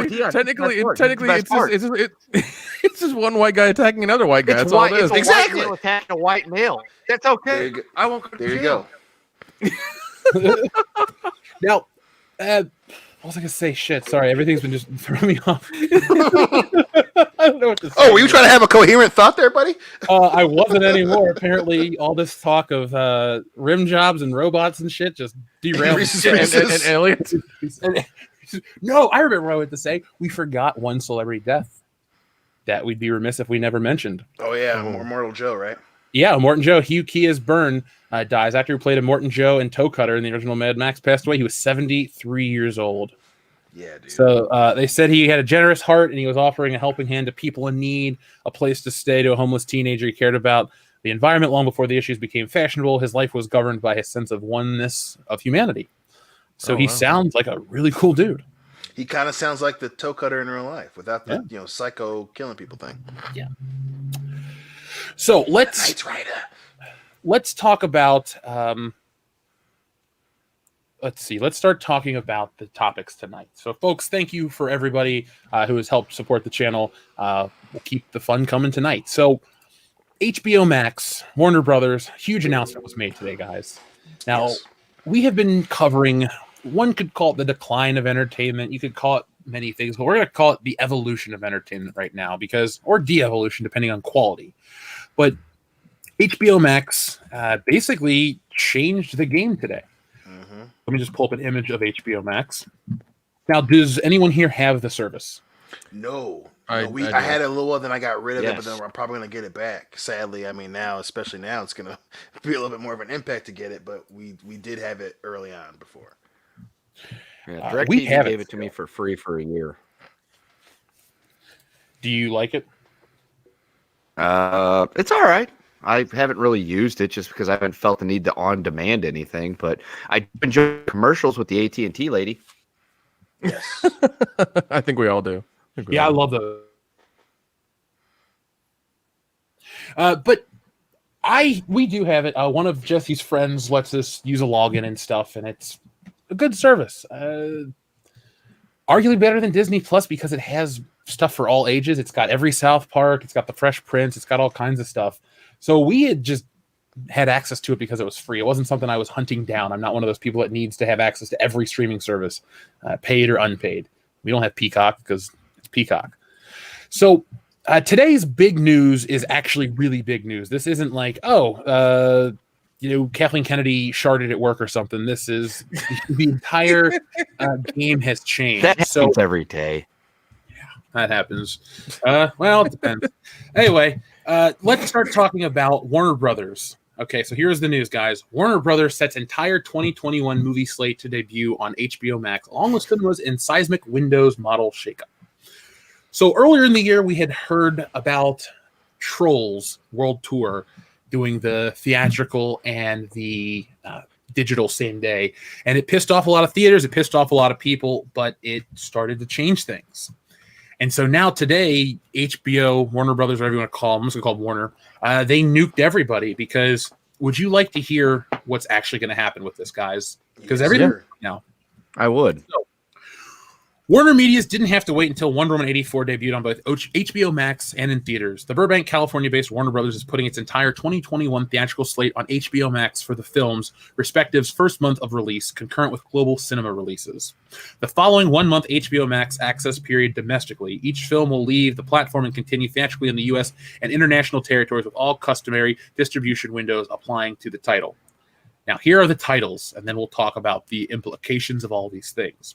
So, and get a load of what you'll be able to see in home next year. Denzel Washington's The Little Things, Judas and the Black Messiah, Tom and Jerry, Godzilla vs. Kong, Mortal Kombat, Those Who Wish Me Dead, Conjuring, The Devil Made Me Do It, In the Heights, Space Jam, A New Legacy, The Suicide Squad, Reminiscence, Malignant, Dune, The Many Saints of Newark, and King Richard, as well as Cry Macho and The Matrix 4. So we're talking some huge, almost $1 billion pictures here. Nick, you have you're our tech guy. You have connections to streaming and stuff deeper than a lot of us. When you heard this news today, what were your initial thoughts?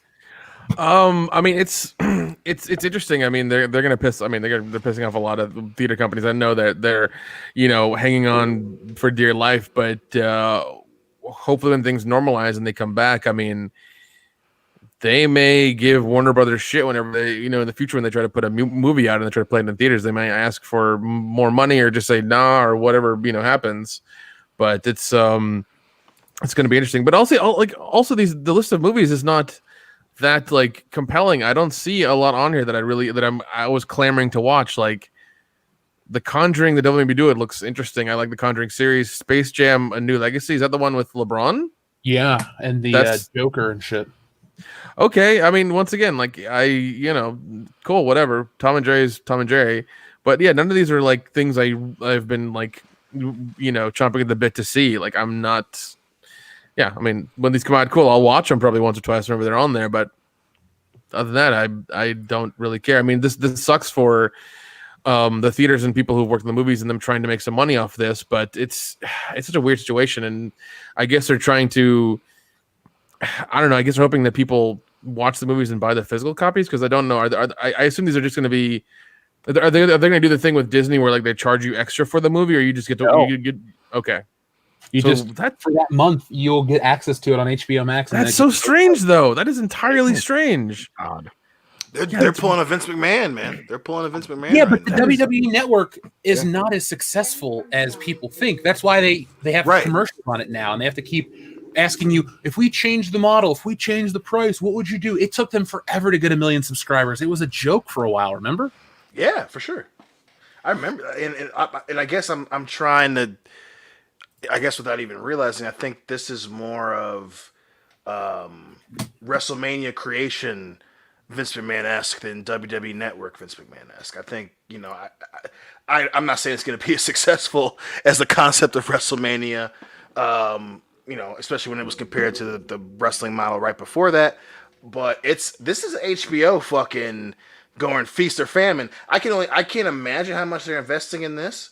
And I will say that I disagree with Nick that they're picking movies that people are going to be interested in. I don't think it's not going to be. We're not talking Avengers level interest. What I said was these are movies that I'm not interested in personally. I mean, that's I'm just one person. Everybody else, I mean, once again, I'm sure they've done the research and picked the ones that they think are going to do well. They're not going to pick the ones that are just out of a hat or something. But I mean, I think I think with this announcement, they're hoping that people will ditch ditch other streaming services and latch onto theirs, and pay the monthly fee, which is good. That's a good thing, especially if you're putting if you're trying to gun for the top spot, because Netflix is certainly doesn't give a shit anymore and doesn't care. So right.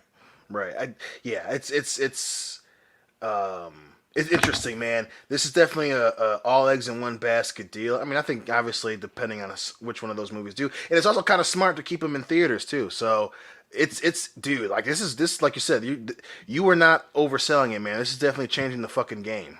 Yeah, and another thing we have to take into account is streaming is awesome to a degree. Yes, it's wonderful that I can take a shit and watch 10,000 movies at my fingertips. I never imagined in a million years I'd be able to take a dump and watch Beverly Hills Cop. That's awesome that we live in that world. It's so fun. We are developing technology that we never needed, but because it's fun, we have sunk trillions of dollars into it, and the consumers will always sink trillions of dollars into it. With that being said, there's one big problem with all of this. Now, I am of the mind a good chunk of these movies I am personally very interested in seeing. So, for example, let's say everything was normal. Let's say 2020 was just a normal year. Nothing happened with the vid. I would have gone out to see in theaters. Definitely would have paid to see Godzilla vs. King Kong. Definitely would have paid to see Mortal Kombat. Yes. Definitely would have saw The Conjuring at some point. Would have probably been curious enough to see Space Jam with Dion, depending on what time of year it came out. Right. Was gonna give the Suicide Squad a shot because I like what they're doing. And then I was ready to go see Matrix 4 out of curiosity because apparently it's been a transgender allegory the whole time. So I just got to see how wrong. But with that being said, though, there's one word that most people seem to be forgetting, and that's piracy. Yep. Piracy. Yeah. Look, you wouldn't download a car unless you would, which I would. I need to get that music. Just play that over the videos when we do them. Hell yeah, man. But no, with piracy being so rampant today, I can't imagine that this is going to be successful, because what's going to happen is, you'll have your HBO Max subscribers, which aren't that many. First off, HBO Max is not worldwide. I was on a very interesting stream this morning over on Midnight's Edge with Tom and Rob and Andre and Script Doctor. All great guys, obviously. Check that out on their channel. But we were talking about... Family. Yeah, family. We're everywhere, brother. Shit, maybe if everything is still broken, we won't have to go to the theaters to see Fast and Furious. I'll open the window. No. Here's and if you're lucky, you might not even have to pay to see it, because if whatever streaming services that they pick, wait 3 days for it to come out, and you can get it if you say the high seas. That's what's about to happen. Just look outside the window and you'll see Fast and Furious all the time. If you actually look out the window, you just see a lot of old people waiting on buses and stuff. The people drive by so fast I can't even. That's when you look out the window and you yell at them and you go, "Bus wankers!" Maybe. They're old ladies, dude. God damn it! I missed that show. I'm gonna go back and watch it tonight. Was it The In-Betweeners? Yep. Okay. Yep. That's a fun show. That's my concern, though, piracy, because why would anyone if you were going to already pirate movies, why wouldn't you pirate the biggest ones? Why wouldn't you pirate the big theatrical releases? Even if, let's say somebody out there is a cyber expert or whatever, they pirate shit for fun. They sail the high seas. Yeah, you're going to probably download these either to help other people, or these are going to end up on Plex servers. These are going to end up in people's hands without them paying for it. And that's sad, because all streaming really does is devalue the library of a film studio. Jesse and I were going on and on and on about how great Universal Studios was today, because we're watching the new Jaws Blu-ray 4K. Not trying to brag about a TV, just this picture on this movie was amazing. Me, who used to be afraid of sharks, well, I still don't like sharks, fuck sharks. I have softened on Jaws. I enjoy the film. It looks wonderful. It's a beautiful picture. It's been restored. It's been treated with respect. If you made a film as good as Jaws and it changed the world the way Jaws did, you still wouldn't have the legacy that Jaws does, because when all these films go to streaming, they're disposable. People don't wait around to stream. People don't go rush out to see these films in theaters because, well, it'll eventually hit streaming. It'll eventually go there. So because people know that a big budget blockbuster film will appear on something they'll already pay for, they'll probably just not pay for it. They won't go out of their way. And a lot of people will think, oh, I missed it in my 1 month window. Well, I can wait till it just hits us eventually anyway. So all HBO is doing is trying to get people excited for their streaming service. And I get it. It's the future of entertainment and all these things. But I just don't see anybody benefiting outside of Warner Brothers in the short term. Yeah. Yeah, because I mean, you're right. Because I mean, yeah, say your friend can't afford, the streaming service, but they want to watch those movies, and you have the ability to acquire these movies by other means. You're going to do that, and give it to your friend, which then they don't have to pay for it or whatever. So then what's the point of this? And like that's the thing with all the streaming is like that's always been the problem is just you can like get even if it's a show that's released all at once on day one, like in the next couple of days you can get it all in HD and have it for your collection forever. Hey Kendo, Yeah. one of our listeners says if you guys like In-Betweeners, sense of humor, you guys might like The Young Offenders, made here in Ireland in one of our most successful independent endeavors. Oh my God! Don't tell us that. I will have to check that out because I love Father Ted, and Stitches is one of my favorite movies. Oh, dude, yeah, Stitches, love Stitches. Well, there you go. Folks, if you're looking for that kind of stuff, it's called The Young Offender. So thank you to Stephen Murphy who recommended that. Thank you, Mr. Murphy. Yeah. Thank you, Murphy, you bus wanker. So back to the HBO Max stuff. So we talked about the films that are going to be dropped. Dion, Kendo, anything on this list that made you go, ooh, can't wait? I mean, obviously, Godzilla vs. Kong. And obviously, you know me, I'm a huge Matrix fan, so morbid curiosity is the reason why I'll be following that. But I mean, nothing crazy, but I'll definitely be excited for the Matrix for now, so to speak. You got to see how bad you were the whole time for being so short-sighted. Transphobic. Yeah, you transphobic asshole. Listen. There's nothing funnier to me because obviously, and you guys know how I am. Especially by now. I mean, Jeff, you've known this for damn near our entire adult lives. Nick, Kendo, you've learned this about me doing this crazy bullshit we do every fucking Thursday night. But like, I am very much on the don't bullshit a bullshitter, and it's just so funny how the entire world, they said that, and the entire world was in that mode. Like, really? This is what we're gonna do now? Like, you're gonna try and convince us of that now? Really? Well, the creators are trans, and we're like, yeah. The entire internet's like, yeah, we fucking know, and it wasn't about that. So now you want to make it about that? Bitch, please. Like, I just loved how that was just the entire world's response. If anything, it's about making S&M cool because there's a lot of leather, a lot of nips showing. Don't 50 Shades of Grey? No, I'm talking about the precursor to that, the Matrix I think he watched Revolutions. Yeah, Matrix Revolutions. Matrix Revolutions is Monica Bellucci. For sure, dude. When they go to the club, and it's just a giant S&M club, and like the first thing you see is the chick getting a nipple twister, and like my boner was speaking to me when I saw that. I was like, God damn! And then you see Monica Bellucci's boobs again. You're like, fuck yeah, dude! I am into this. Let's fucking go to one, yeah. And then fucking 17 years later, it's about being trans. It's like, come on. You were about the boners and slapping boners. Get out of here with that shit. I mean, look, God, when we're able to travel again, Dion wants to go to a German sex club. Just once. We went to the one in New Orleans at New Orleans WrestleMania 2. Hey, that one was pretty. Dion, come on in. I'll never forget that. I will never fucking forget that. I won't that either. was the funniest shit. Oh my God. It's just like he says it like as we're going by, and like Dion just like turns on his heels. He's like, and it was that the funniest shit ever. That Dion. Yes. Call me retarded, but I didn't realize that the Matrix was about slapping dicks. So it's about slapping all organs, man. What was I that? thought it was about chopping them off. Yeah, well, it could be. Odyssey.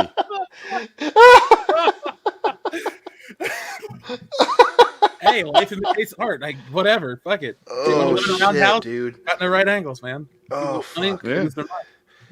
That is too good.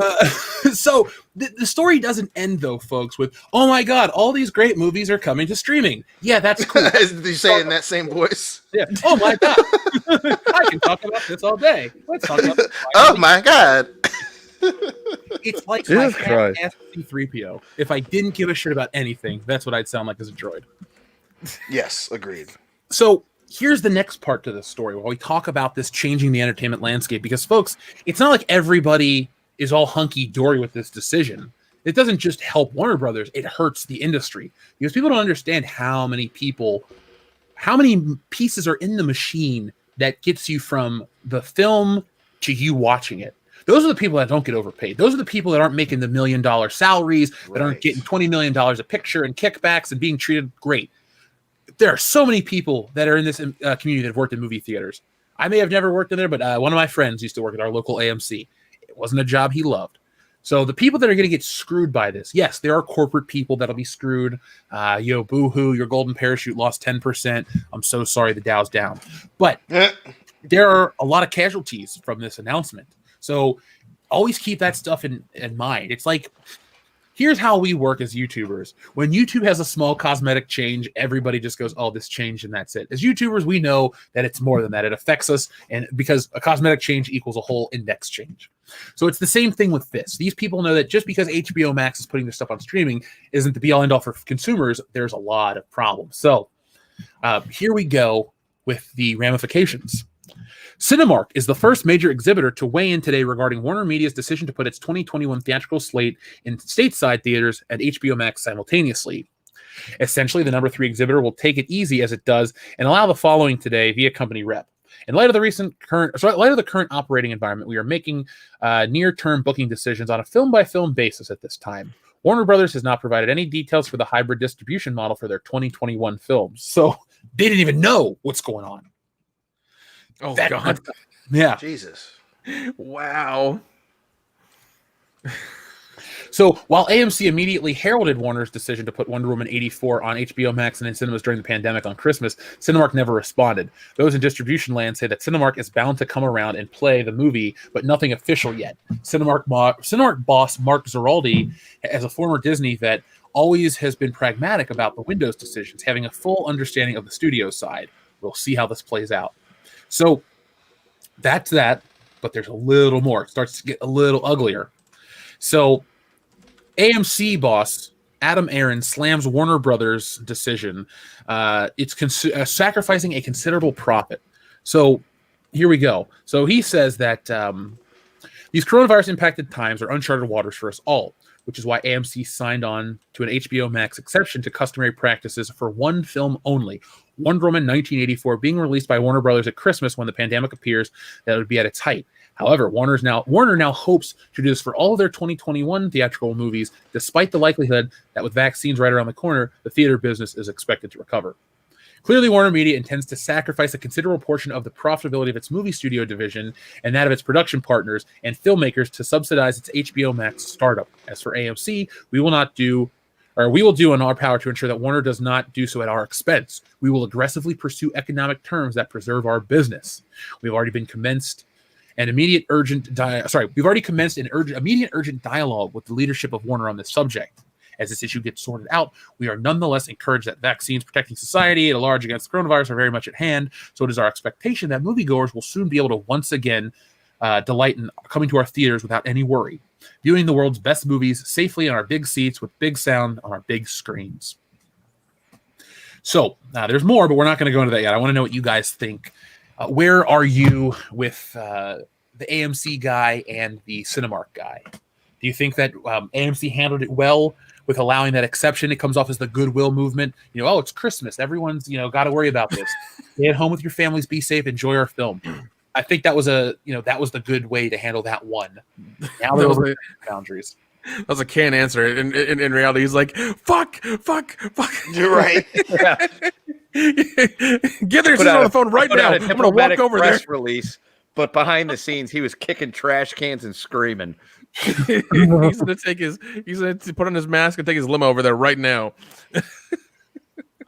Well, I mean, hey, he's got to express himself somehow. Jeez. Dion, Yes, anything sir. you'd like to add to this stuff? I mean, not really, man. For the first time since doing this goddamn show, it's one of those things where it's like shit's gonna work itself out, but not necessarily in the best way. It's I don't know, man. I just a lot of people are making questionable fucking decisions. I don't know. Yeah, I guess that's really all I can say, man. This shit's not. I don't know. It's weird. It's really fucking weird. Walker told me I I thought that would break the tension a little. It's either there or the Kanye one. That works every time. Oh, Yep. see, I love the Kanye one because all I have to do is George click the Bush button. doesn't care about George Bush doesn't care about black people. There we go. That should be the answer. Anytime we get like a super chat with a question that we don't want to answer, that should George just Bush be doesn't care about black people. So fucking good. like, what are your guys' thoughts on this, this, and this? George Bush doesn't care about black people. That will never not get old. I'll be on my deathbed at the ripe old age of 56, and I'll be sitting there, and Jeff will just walk up and, hey, Kendall, George Bush doesn't care about black people. will laugh so hard the oxygen tank explodes and I die. Why am I laughing at my closest friend's devices? God damn. Because I Thanks, went Jeff. out in style and you helped. You made well. my final moments a joyous one. Well, I try to do what I can do when I can do it. Isn't that right, Dion? Damn right. I'll have you officiate my funeral. You just walk in like, Kendo's dead, and then you play the clip and walk out. Yeah. Oh, God. Hey, look it. I've officiated a friend's wedding before. They were very happy with the service that I provided. I don't charge. I just need a plate of food and an invite to the event. So, Kendo, I will provide you that final service, the last rites or whatever. Well, last rites aren't that, but we will all come together. We will meet in your honor. We'll have a giant painting of you. A gold coffin, a Huey helicopter will be flying in your honor, and then I'll get up there. George Bush doesn't care about black people. And the worst and part then I about leave. that is that I'll be dead and I won't be able to enjoy it, but at least I know it's coming. Yeah, dead and hating it. Kendo slice. Oh man. So it's not all fun and games because now it starts to get a little ugly with this information, this news. So Warner Media's HBO Max movie move sinks exhibition stocks, throws down streaming gauntlet. There's no way to sugarcoat this for theater operators, said one Wall Streeter exhibitionist. One streeter as exhibitionist stock plunged on Thursday on Warner Media's Bombshell, a reimagining of its entire 2021 release slate that hits exhibition industry already teetering on the brink. Cinemark shares up earlier this season lost nearly 22% of their value by the close of the news that Warner will put its entire slate on HBO Max in a simultaneously month-long release alongside theatrical. The 17 films will leave the streaming service after the initial month. AMC Entertainment, the biggest and most financially strapped, was down 16%. Marcus lost 13%. IMAX fell 8%. And the in-theater ad firm National Cinema Media Group pulled back 5%. That was the opposite direction of the overall market, which ended higher. This raises the bar for all streamers. If enough major studios make the change, it can become permanent, even if it is the wrong decision in the long term, given that outsized impact of the theatrical window, he said. It's got investors wondering if Walt Disney may toss out a similar bomb with its hotly anticipated Investor Day next week. I didn't even know that was a possibility, guys. Shit. I didn't either. Well, I mean, I know Disney tried charging extra for Mulan and didn't make any money. These guys saw that and like, we'll just put them on there for a month.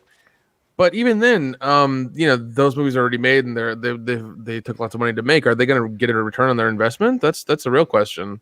I think they're just writing it off at this point, saying this year was a disaster for everyone. Better luck next time. Yeah, because I can't imagine this being the go-to model when for forever from here on in, because it doesn't make financial sense to me to do this. Miss Ninja Julian, you are right. I do need to make the Walker button permanently. But sorry, I didn't mean to cut in there. This is kind of scary, though, for people that have connections, for anyone that works in the industry, that works in the theater, or anything like that. Here we go. Stocks are already dropping. Things are changing. I'm going to ask you guys the question. What do you want? So, Nick, starting with you, what would you want? You can make the entertainment industry anything you like. The way we consume entertainment is up to Nick, the last standing Samoan. What are you going to do? Jesus. Okay. All right. We put every movie on one streaming service, and all the studios get a certain cut of it. What you do then, and when things go into theaters, is you make it an entire membership system across the board. I know this is like a pipe dream, but whatever. If you go see a movie, you get a discount on the physical copy as opposed to a digital copy. The digital copy as well. So you can watch whenever you want to, wherever you want to. You also have a physical copy in case anything happens or you want to do whatever with it. You have special features on there as well. But every movie is on one giant streaming service that all the companies share the price for. They get a certain cut of movies that come out of it. That's what I'm pitching. I love it. I really love that idea. It's what Netflix was starting to become a decade ago. And I mean, once again, that would be the best case scenario for the consumer, but they don't care about the consumer. So that is very obvious, Nick. I don't feel cared for. Kendo, what's your ideal situation to fix entertainment? Well, like, how would you okay, so HBO Max wants to do, they want the streaming to be the thing. Do you want theaters to still be a thing? Do you want there to be one streaming service? Are you okay with the way things are? Like, how would you like to consume your entertainment? If you could right now dictate how everyone would consume entertainment, what would you do? Okay, because I had a different answer for the other thing.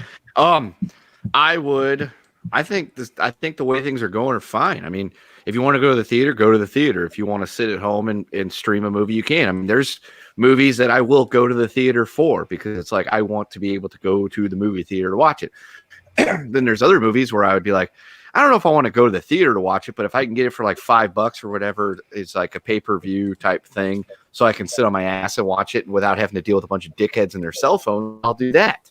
But then, the streaming option, the same thing. It's like if it goes that way to where it's like it'll be free on streaming or you have to pay a little bit extra to rent it on streaming or something, that's fine too. It just kind of depends. I like the idea of having options because I know at the end of the day, most people want to go to the movie theater to watch movies because it's not so much about just, going to the theater to see the movie. It's about the experience of getting to go to the movie theater. I mean, that's why I went and watched a bunch of those old movies over the summer at the movie theater. One, to see them on the big screen because I never got the chance to. And two, it was nice to go into the movie theater. Plus, there was only like 10 people allowed at a time, which meant it cut down on all the dickheads on their cell phones. So it's just the experience is there. So you're going to get the people that will go to see it. And then you got the people that are going to want to sit at home and watch it because they don't want to go and deal with all the bullshit. That's fine too. It works. It works out to where everybody that is got a preferred method of consuming said entertainment, an option. And that's what you need. People need options. We need options. We need to be able to decide, watch it at home, go to the theater, watch it on my phone, however you want to do it. Dion, same to you. How I change the industry? Yeah, like how Nick was saying, Right. All one streaming service, people would have theaters like Kendo says, do you think there could be a world where you can have theaters, streaming, disc, and all that stuff and not try to phase one out? Like we can coexist with all three forms. I don't know, man. That's a fucking tough one. I definitely think there is a way for it to coexist. I think that it's and that's the question, is finding a way to make it profitable to keep things. Fuck, man, that's a really good question. I think if anything, it'd be, change how they gauge movie openings would be my first thing, because I think that's the thing that's fucking theaters over. I mean, everyone's looking for $1 billion fucking movie, and all the, and then theaters are either forced to have to buy it, and then it gets judged based on having to be in 2,000 or so theaters or whatever, or that's the number that you have to at least have in order to make it $1 billion movie or some shit like that. I think that I would either completely throw out or change the criteria for movie openings. I think that's the thing that's fucking everything over. I mean, I think you have less of that. You still have that incentive for streaming services, but also you stop putting all the strain on fucking theaters to having to put so many asses in seats a year. I mean, and Yeah, man. I think that you can't really force a lot of changes, but again, it's just the drive to make $1 billion fucking movie is what's fucking all this up. This whole idea that hey, let's spend $250 million on this film, and then we'll get $1 billion back. And then and that leads to people don't give a shit about what the movie's about, and the creation process gets all fucked up.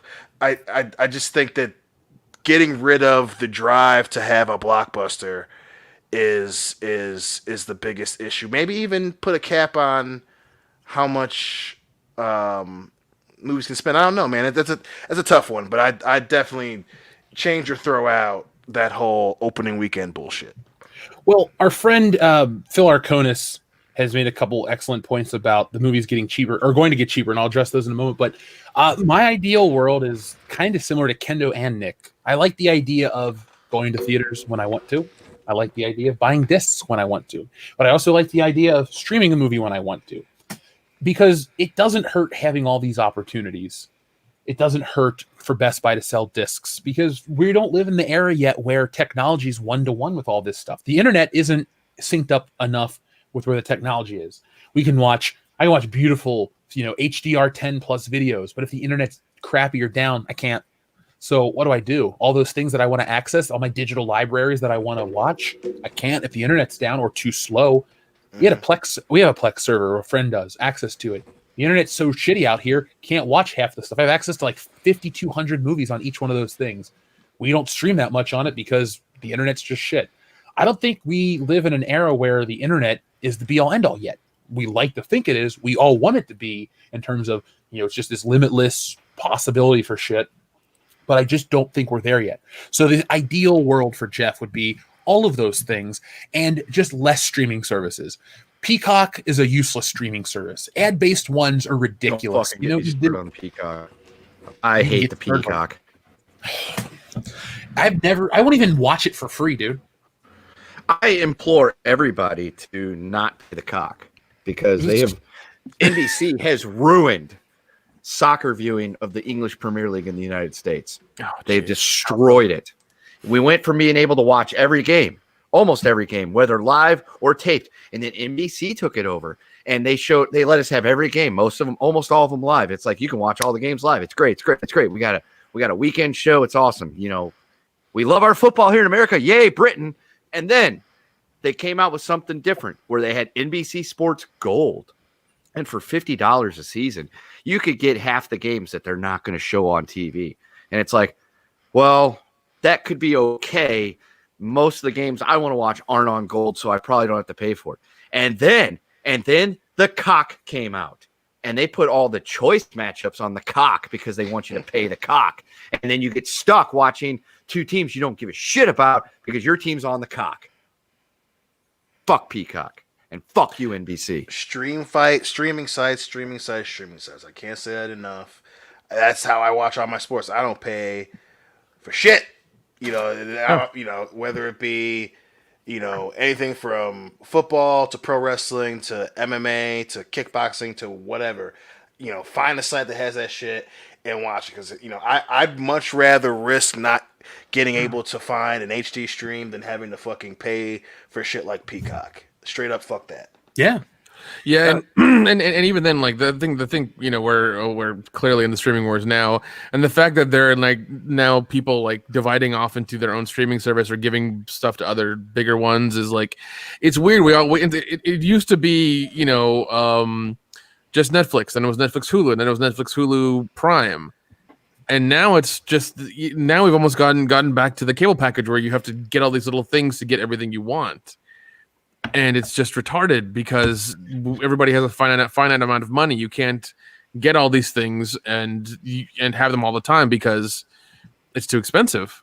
It gets too crazy. So what do you do? What happens when the smaller ones die by the wayside or nobody watches them or nobody gives a shit about them? What happens then? There are so many concerns that have been raised, at least personally, over the last year with the way we preserve movies, because people are like, it doesn't matter, it's just the lost cause.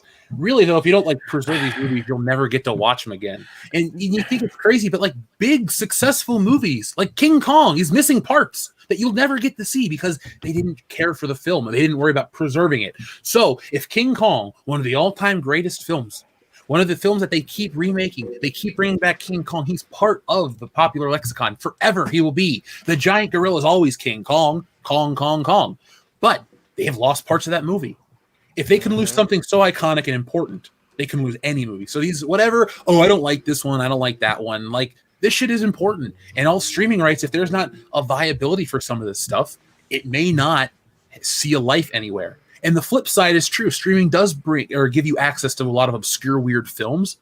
But because of our focus on streaming and how we basically have taken away the value from big budget or big value movies. So if you look at like a studio's catalog, not every value or not every film is created equally. If you look at something like Fox, before the Disney buyout, their biggest film was Star Wars. And people say, oh, it's a Lucasfilm film. Well, the first Star Wars movie is still a 20th Century Fox picture. But you had Die Hard, you had Aliens, you had all these other really great things. And then you have all these other lesser films that you've never seen. Because they have treated films like that or Jurassic Park or Back to the Future with such, because fans have shown such interest on physical media, those films always get restorations, remasters, they're preserved perfectly. It sucks, but one of my favorite movies is like Airheads. That movie's never going to get anything outside of Blu-ray. That's done, and it's over and done with because it's not that popular. But other films that are popular get the treatment, the special treatment, the merchandise, all this stuff. When you put it on streaming like Star Wars, what's the impetus? First off, I don't want to pay for arbitrary George Lucas changes. But if it's the only way I could watch it in the highest picture quality on the planet, then I might be, okay, I'll get the original trilogy. But it's on Disney Plus. We still have a free thing for it because we got a speaker. So who gives a shit to pay for it? Like, do you see what I mean? Like, it takes away the value of their big budget film or their big valued films because nothing has the value anymore. If you don't have to pay for certain kind of films, there's no reason to really pay for them ever because they're just going to be free on streaming. Why upgrade? Why do the great things? Don't worry about special features. Special features will die. I mean, it's such an integral part. Nick, Kendo, you guys being the, Nick being the video file, you remember the early days when you get crazy amounts of special features and interactive menus and shit. Dude, you put in something today, it's nothing. No. Yeah, and I mean that's why I buy stuff from like Shout Factory, Synapse, and all the other big companies because like you get a bunch of stuff with. I mean, yeah, even the Blu-rays are $30, but I mean you get like interviews with like the first assistant director of the movie, the guy you didn't even know about. Like we get weird shit like that, and I love it. You're behind the scenes, you get art stuff, the way they did stuff. You get a whole lesson in how they made the movie. It's a lot of fun. Plus, you get to hear all the weird stories on set of like the weird things that happened while they were making this stuff, the mistakes, the shitty days, the good days. All those things. You get to hear those wonderful stories with the behind the scenes stuff and getting the physical media. And I think that's more important than that's how I preserve movies. Is like I'll buy the physical copy and keep it in my collection, and I think that's really important to do. I mean, like you said, the value of these things is becoming less and less because of streaming. Well, and it's really shitty to see. Did I or did I not send you guys a picture of Blade on 4K today and say, "Hey guys, Blade's got a new release. Check it out." Yeah. Right Beverly Hills Cop. I'm really upset at myself that I didn't realize it came out on Tuesday and had to wait until Thursday to buy it on Amazon, and it won't be here till Saturday. So I royally fucked up, but. Well, at least you found a copy and it's coming to you. You're fine. Yeah, it's already shipped from Amazon. I was really, when I found out this morning, when I was on Tom's From Russia with Love stream, and I found out that I missed out on Beverly Hills Cop, I thought to myself, I should just walk down to Best Buy and pick it up right now. Then I thought, I can wait. I have stuff I have to do today. I can be patient. But like, and plus, you live in a major city. You can probably have it. You can probably have it in like a day and a half, really. Dude, Best Buy is 2 blocks from where I live. Oh God. Yeah, Best Buy is a walking distance for me. God. When the day the Xbox dropped, Jesse and I walked over there to get her a controller. So I mean, like I usually think like, oh, I'm going to get in the car, I'm going to jump on the highway or go down to the Meridian Mall area to get to the Best Buy. Nope. We just walk out of our apartment, make a left, go down the street. There it is. So it's pretty baller. I love that part. But I'm so always confused because I'm so excited to buy these things. I'm ready for Back to the Future on 4K. I'm ready for all the wonderful things that come from these movies because, like with Star Wars, it always kept itself relevant in perpetuity. Once we had that re-release in 95 with Lucas's Faces release, we really had Star Wars stay, and it always got upgraded with the times, and it felt cool and relevant. And they're just these big catalog titles that they do this with, and other ones they don't. And the more streaming becomes relevant and prevalent, the big ones won't get it either. So folks, pick it up while you can. I don't expect Die Hard to get another special edition or another release or something big. It's now going to be locked away on Hulu because it's a Disney film that's R-rated. So it sounds kind of upsetting to talk about some of this stuff, and it is, because today was a seismic shift in the way we're going to consume. But we're watching the first. The cracks had already formed in the ice. The iceberg has cracked through, and now we're just watching the cracks see what leaves, where the damage lies. So, you guys want to change topics to something a little more fun? Yes. Yeah. All right. So I'm tired of doom and gloom. So we got a lot to cover still, folks. So thank you. First off, Adam Wofford, read a couple super chats, and we're going to share something really awesome. So now is the time where you need to tell everyone that we're live. If you have a friend in the Fandom Menace that's like, oh, I love the show. I had a, lawn, or fixed the lawn this week or something. No, get them in here. Tell people. We'd like to get up to 1,000. We're getting really close to that number, but I got something really awesome to share. It's huge. It's epic.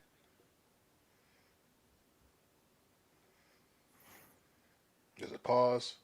Yeah. Dramatic effect. It was apparently that huge and epic. I was like, damn, it's so huge and epic. He just cut out. Goddamn. Yeah. It's so huge. It interrupted the internet. He was saying that the internet was shitty out there. I guess it's very fitting. Unless he can just hear us. Can you not hear me anymore? There we go. Right. There we go. You just cut off all of a sudden. You were like, it's huge, it's epic, and that was it. It was Shit. done. You didn't even hear the rest of it? Then I'll No. Damn it. I'm not going to redo it. I'll play the thing in a minute. Get excited, though. We're excited. We're very excited. Turgid with anticipation. The sound from one of you guys. Now I'm going to wait for Shao Kahn to yell, Mortal Kombat! Or Dion's Chinese food is ready. I love Andrew Guerrero's comment. It's so epic it broke YouTube, LOL. I like his street and the hospital that is upon it. I know. I once knew a girl, had a dozen gues. One of them found out about it, beat her up so bad. She ended up in that hospital on Guerrero Street, Kendo. True story. Yeah. Be damned. I've heard that too. What a story. So let's see. Adam Walford, thank you very much. Jack White, he says, look into the Friday Night Tights podcast with guest Dan VASC. They talk about how a study that might explain all the wokeness in Hollywood nowadays. Well, thank you, Jack White. I'll have to check that out. Usually my Fridays are reserved for Halo Fridays. Jesse and I, on our Mindless BS Gaming channel, we do play Halo. We're working our way through the first campaign on Legendary.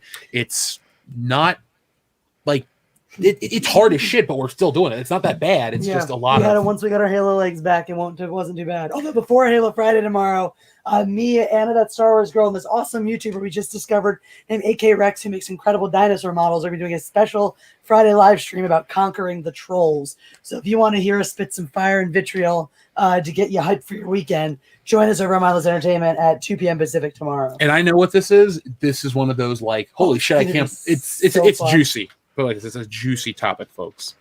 But Jack, I will look into that as well. So thank you very much. He also gives us a timestamp. Says the wokeness is in at an hour 35 minutes in. So I'm going to take a screenshot, Jack. So now I know exactly where to jump in. And thank you very much. And the announcement we're going to make involves some people that are part of. Oh, you should I do it now? I'm going to do it now. I wasn't going to, but I can. I'm ready. Okay, I'm going to read the last. This will be the last super chat I read for a moment from SH Rebels. It's a very generous super chat. It's a laughing pair. SH Rebels 08. Thank you very much. And now it's time because fuck it. Jesse wants us to share it. So you guys ready? Yep. All right. So here we go. So remember, for those who will never forget, and for a whole new generation, for the very first time. Oh, okay, cool.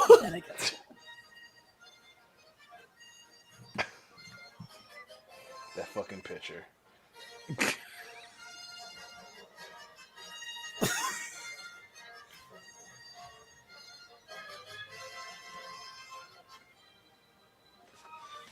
Oh. You touched something, damn it. I just want to hit the mute button. Shit.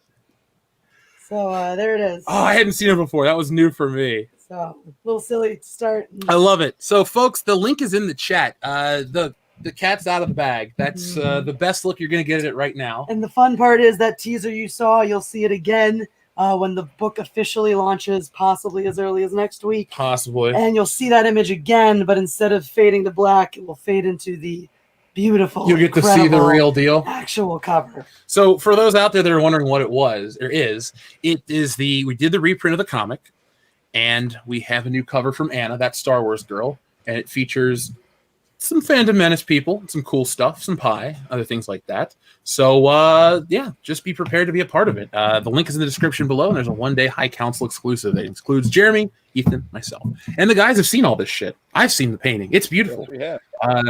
If you're a favorite, your favorite YouTubers are on here, you got to get it signed, all that fun stuff. When Ethan and Gary do their conventions, take it or, check it out.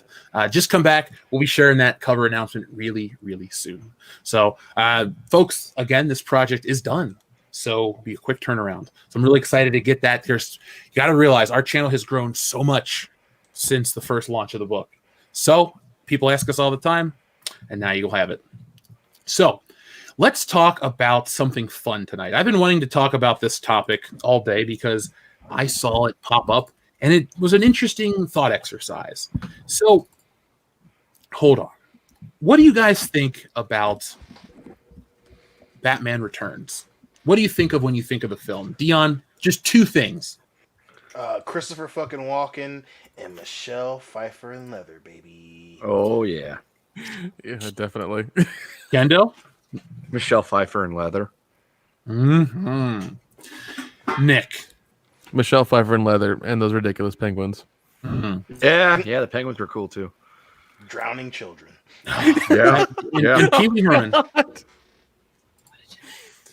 Oh man, I forgot about that whole subplot. I know, that's a crazy fucking plan. Like, I don't want to destroy Gotham. I'm just going to drown all the kids in Gotham.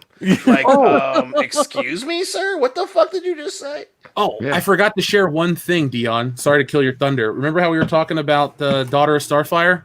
Yeah. I figured out a parental lineage. Here you go. So Starfire plus Clowns with Fun equals Mandy Coriander. I could see that. There you go. I forgot to share this now. Wait, hold on. She cheated on Dick Grayson with that? Yeah, that's she wanted to change downgrade. the pace. Yeah, and obviously listen, if you know Violator, that tongue, woo, that's a winner. All I'm saying is tequila is a hell of a drink, I guess. I don't know. Yeah. Hell of a drug too. So, folks, the reason I led with Batman Returns is because there's a question that's popping up, and I wanted to discuss this tonight. Is Batman Returns a Christmas movie? 100%. 100% a Christmas movie. Okay, so let's start talking about that, Dion. Tell me why you think Batman Returns is a Christmas film. Now, I put it like this, folks. Tonight, I am not going to debate. I'm not going to really argue super long form. We're going to talk about this. It'll be a great pop culture debate style. But I wanted to get this out there, start talking about this, minimally debate, because I wanted to turn this topic into a video. So we're going to clip this. We're going to put this up. We want people's take on this. And then I have a more definitive WCBS style take. So it'll be a longer form video, kind of like how Mueller does his stuff, where we put all the audio and stuff in the video into it as well. So Dion, please elaborate. Why do you think that Batman Returns is a Christmas film? Well, that's the semi background. I mean, obviously the major background is Gotham City, but it's Gotham City during Christmas time. And again, even so, one of the biggest things the Penguin wants to do is fucking take kids like little presents from the Christmas tree, however he says it, and fucking gank them in the nighttime, And then obviously you've got all the Christmas imagery, whether it be the Penguin's goons attacking the city to steal the fucking presents from under the fucking tree. Obviously the whole Christopher Walken, using Christmas as a backdrop to get his fucking scheme going. It's outside of all that, the backdrop of the whole movie is all this crazy shit happening during Christmas. And then obviously you got all the imagery with the snow falling, him fighting Catwoman in the winter, and snow is the backdrop, and then the ball when they realize who the other one is. It's it's a Christmas ball. It's definitely a Christmas movie. Nick, same question to you, sir. I mean, look at the images. You have the giant tree, and and what looks to be, I guess, their Central Park area or whatever it is. You have the woman who pops out in her little Christmas outfit. Even the kid he rescues is wearing a Christmas outfit. There's even Christmas shopping that goes on as well in the movie. I mean, I think Alfred's doing it for Batman. I don't know what's going on with that, but yeah, I mean, it's father figure. God damn it! Don't you go down that road. Talk shit about my Alfred. No, I love Alfred. I'll never diss the guy. I'm just saying, what is he buying? What's going on there? But no, I mean, like he's the whole backdrop is Christmas. Obviously, I mean, you can't not see that. Did you drop out again? No, I did not drop out. Oh, it's so exciting again that it keeps kicking his ass out. No! I know. Look, dude, we are the hottest show on the internet. We're not even allowed to have our own show because they don't want us to talk. So that makes sense. It does make sense. Kendo, did you get a chance to talk about this one yet? I did not, and I would like to. So this movie, there's lots of Christmas imagery, snow. There's a woman gets thrown into a Christmas tree. There's lots of Christmas stuff going on. There's a Christmas party. However, this movie is a movie that takes place at Christmas time. It is not a Christmas movie. Christmas is not a central theme to said movie. The movie is taking place, and it just happens to take place during the Christmas season. They don't, really make that a big point. Therefore, this movie is not a Christmas movie. It's just a movie that takes place during Christmas. And I say this as somebody that saw it in theaters as a kid, has watched it countless times, and at no point did I ever really take the Christmas thing and think, oh man, this is happening at Christmas. I didn't really think about it being a Christmas movie until you posed the question earlier today. And with that, I will say this is a movie that it takes place at Christmas. There's Christmas time. Everything's going on. But it is not, in fact, a Christmas movie. See, I'm... Oh, good, Nick. I was gonna say, well, no, go ahead, Jeff. It's fine. I'm more in line with Kendo. Like I said, I'm trying not to show all the cards, but I can't honey dick you. So I'm with you about how it's a Christmas. It takes place during the Christmas season, but not necessarily a Christmas film. Now, this question really arises because of Die Hard. Die Hard is a Christmas film to a lot of people. It has Christmas-themed books. It takes place on Christmas. It's the center of the plot is Christmas. That's the concern that I have with most people when they say Die Hard's not a Christmas movie. I'm like, but it's about Christmas. Like he goes to California not to hang out, but to go to a Christmas party. To see his family at Christmas. Yeah, it's you don't have the story without Christmas, so therefore it becomes a Christmas movie. Yes, you could set it at any time of the year. It could be a retirement party, but it's not. It's a Christmas event. With this movie, Batman Returns, while admittedly it's not my favorite Batman flick, what I do remember imagery-wise is very Christmas-themed, but I just don't feel it on any level. It's a very dark, different type of film. And even Die Hard, which is a Christmas film, incorporates Christmas music and elements and stuff like that. And you don't have to. But I do think Batman Returns falls more into a summer blockbuster category that takes place at Christmas, not an actual Christmas film. So, Dion, what do you say to people that would disagree like that? Well, besides them being wrong, I would say that it's definitely a good point, especially when you bring up Die Hard, because so much of the music is Christmas themed. I mean,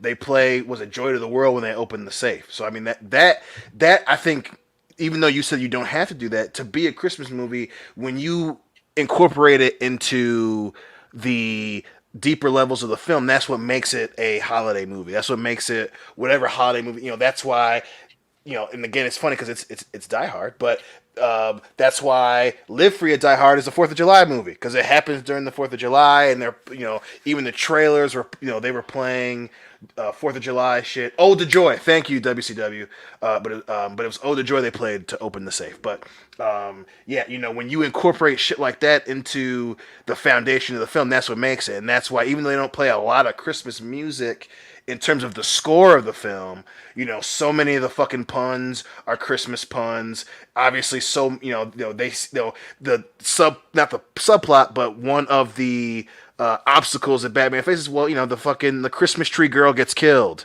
And it happens to blame Batman because they steal one of his fucking remote batarangs and all that shit. So shit like that is what makes it. I will say that the feeling of it not being Christmas is part of the criticism of Batman Returns more so than it is against it being a Christmas movie. It doesn't feel that way because Batman Returns isn't great. I fucking love the film, but even I can admit there's a reason it's not the fucking best Batman film, and it's the reason why it was the Batman film that chased Michael Keaton off of being Batman.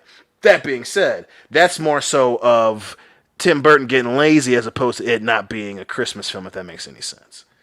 Yeah, it was too much. It was too much Tim Burton. I think they let Tim Burton off the leash because he did so good. Because the first one did so good.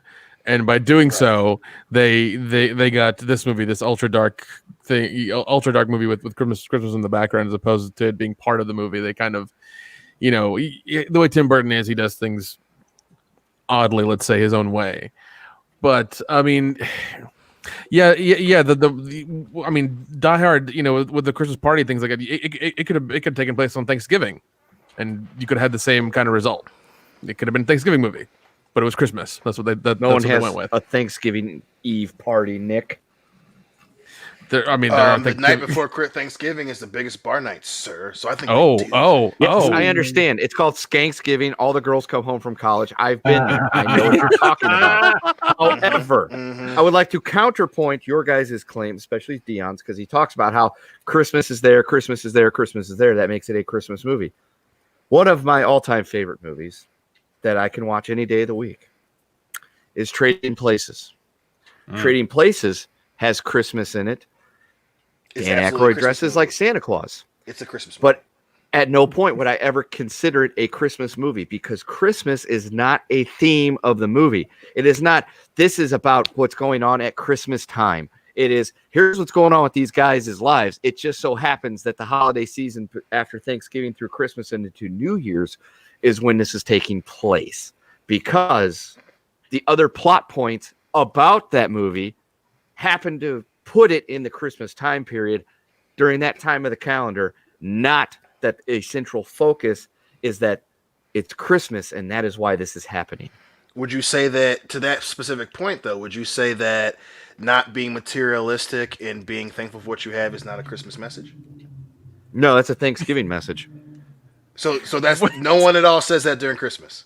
I'm sure they do, but that's the point. That's of why you're wrong. I 100% Trading Places is a Christmas movie. I think it can double as a New Year's Day movie, but because of that, that's why I think your description is what makes it a Christmas movie. I think that, and I would say that is the same thing. So counterpoint to that. Trading Places is built off of the concept of Pygmalion, which is also My Fair Lady, which has also been used in Hoi Polloi in the Three Stooges, where you take two people from different backgrounds and put them in different situations, and through environment and all that other stuff, create them into being what they are, not that. And it just so happens that one takes place during Christmas time where the others do not. So it is the same story, just set in different time periods. Therefore, it is not a Christmas movie. It's just set in different time periods. This time, the 1980s, and the backdrop just happened to be during the holiday season. That was not a focal point of the movie. The story was. Well, I mean, to that point, you could say you could say the same thing about almost the same thing about Die Hard, because of it's a terrorist plot movie. It could be any time of year, but they chose Christmas. It could be. It could be. However, it could be. He flies cross country to see his wife and children at Christmas. He's going there because it is Christmas. It could have been a kid's birthday too. They could have made it. Could have been a kid's birthday, and we would talk about how it's a kid's birthday movie. But to that would be entirely acceptable. Penguin specifically mentions the Christmas tree reason of taking the present under the Christmas tree, taking the fucking kids. So, I think that specific way you describe Die Hard applies to Batman Returns in the same way. Again, it's he's specifically doing it because of Christmas, and he's upset because of how the election went, blah blah blah blah blah. That's a very specific to to the holidays. That's part of that scheme, even though it's ridiculous. That he's doing it specifically because that's a Christmas themed thing to do. Hell, even they make mistletoe jokes. Catwoman mentions the mistletoe a couple times when she's about to kiss Bruce before Penguin crashes the fucking party. I think again, it is specifically because the reason it doesn't feel that way, that's on Tim Burton. That's not on it not being a Christmas movie, even though obviously it came out in the summer or whatever. But yeah, again, anytime, and it's not the timing that makes it that holidays movie. It's when it specifically incorporates parts of that into the storytelling, like not just the face value story, but whether it's the backdrop and the music and the score and dialogue and all that. If it were the type of movie that we're ignoring the time of the year, then I would have a little bit easier time agreeing with you. But when it's specifically bringing that shit in, that's the difference between happening during a specific time and being that holidays film. That's why Planes, Trains, and Automobiles is specifically a Thanksgiving Day movie. Yes, and nobody debates that. But the thing is, we're talking about this, and Nick even brought it up about how that movie could take place at different times. Batman Returns could take place during the Easter season, and he could be going around stealing all the little kids' chocolate bunnies, and it would, would that make it an Easter movie if it just happens to take place during the Easter times? Maybe, maybe not. I don't know. I never saw that version of the movie. But just because it's taking place during Christmas doesn't exactly make it a Christmas movie. Silent Night, Deadly Night takes place during Christmas. Would you consider that a Christmas movie? I personally 100%. would.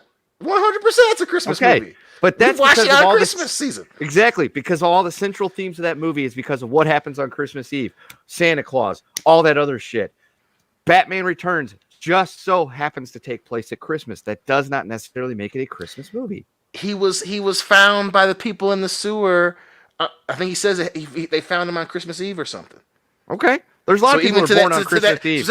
But to that point you just mentioned, you just said what happened on Christmas Eve, the family getting killed, as an underlining reason to why it's a Christmas movie, because that time of the year affected the main character. That's what I'm saying.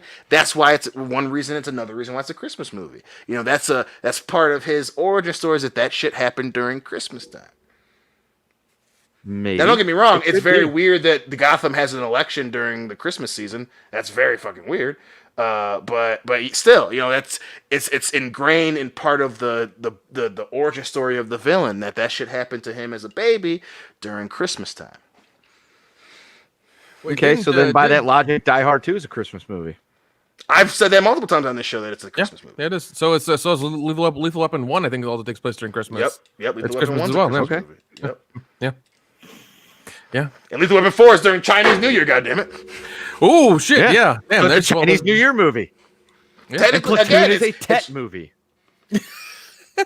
Well, I mean, that's a little bit harder in the paint. And loose with we're not playing Fast. You keep attributing it to Fast. Year, right? That's not what we're saying. No, I'm gonna say it again. It's not just no. Christmas, you're not listening. That's why you're not. That's not what I said. What I said to you was, if the theme of the holiday is in the foundation of the film, whether that be the score, if they attribute it into the music of the film, if you have a significant portion of the dialogue, whether it be puns or references or stories or whatever, that exactly right. It definitely is nerds going at it. But when you incorporate it into the dialogue and not just throwaway lines like you would have, they have during war movies. They'll mention, well, at holidays, a lot of those war movies aren't holiday movies because it's one throwaway line that doesn't come back. It's not a recurring theme. So in these films, it's more than one or two lines referencing that holiday. That's what I'm saying. It's not just because it happens at Christmas time. It's because they're bringing in the holiday into the foundation of the film. That's what I'm saying. And Batman does it multiple times. You can kind of make the argument that Catwoman's theme is very Christmassy in Batman Returns. I'm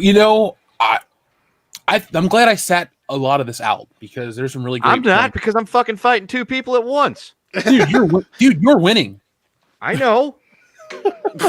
You sure? Because it doesn't sound like it. That's just because in your own mind you always win. 90% of the time. 90% of the time. Thank you. 90% of the time, 100% of the time. You know, The best part is people are like, "Oh my god, they're mad at each other." It's like, no, this is Are you normal kidding shit. me? Are you really? Just nerds arguing, baby. Yeah, because if we were all in the same room as soon as this was over, it'd be like, you know, you're wrong, right? Fuck you, you're wrong. Here, let's get a drink. Okay, let's watch this. All right, and that's how it's gonna be. So like, he thinks it's this way, I think it's this way, and that's just how it's gonna be forever. Yeah, we don't. Yeah, it's not a big deal. Just saying, man. When the theme is a huge Kool-Aid, that's perfect. It's when it influences the film so much more so than a throwaway line, it becomes that that type of film. Well, even you know, what was it? Trading Places. Dan Aykroyd wears a Santa suit to go bring to the party to try to get the dude to look like he's taking drugs and stuff like that. Yeah, but the Christmas is not a theme. Is not the main theme of the movie. It's not like, oh my god, we're celebrating Christmas. But Christmas isn't the main theme of Die Hard. Christmas isn't the main theme of Die Hard. It's a terrorist plot. That's the main theme. Just the backdrop is Christmas, and it influences the film. Okay, so then I agree with you. Die Hard's not a Christmas movie. I'm sorry. One more time. I agree with you. Then Die Hard's not a Christmas movie. Kick him off the fucking show, Jeff. Across the goddamn line. Dude, you just said it. You said it. It's a terrorist plot movie. Christmas is just the backdrop. So I agree with you. Okay, you've convinced me. Die Hard's not a Christmas movie. You can flip it how many times you want. That's you keep half listening to what I'm saying, and then I'm then listening to exactly what you're saying. Your argument about Batman Returns being a Christmas movie is that it takes place at Christmas and there's all this Christmas stuff. You just said. And Nick said that it's a terrorist. Die Hard's a terrorist plot movie that has Christmas stuff in the background. So it's like you can't have it both ways. Either it's a Christmas movie because of that, or it's not a. No, that's the argument you just made. No, you keep half listening to what I'm saying, and then I'm fully listening half to my what you're sentence. saying. I'm saying you said it both ways.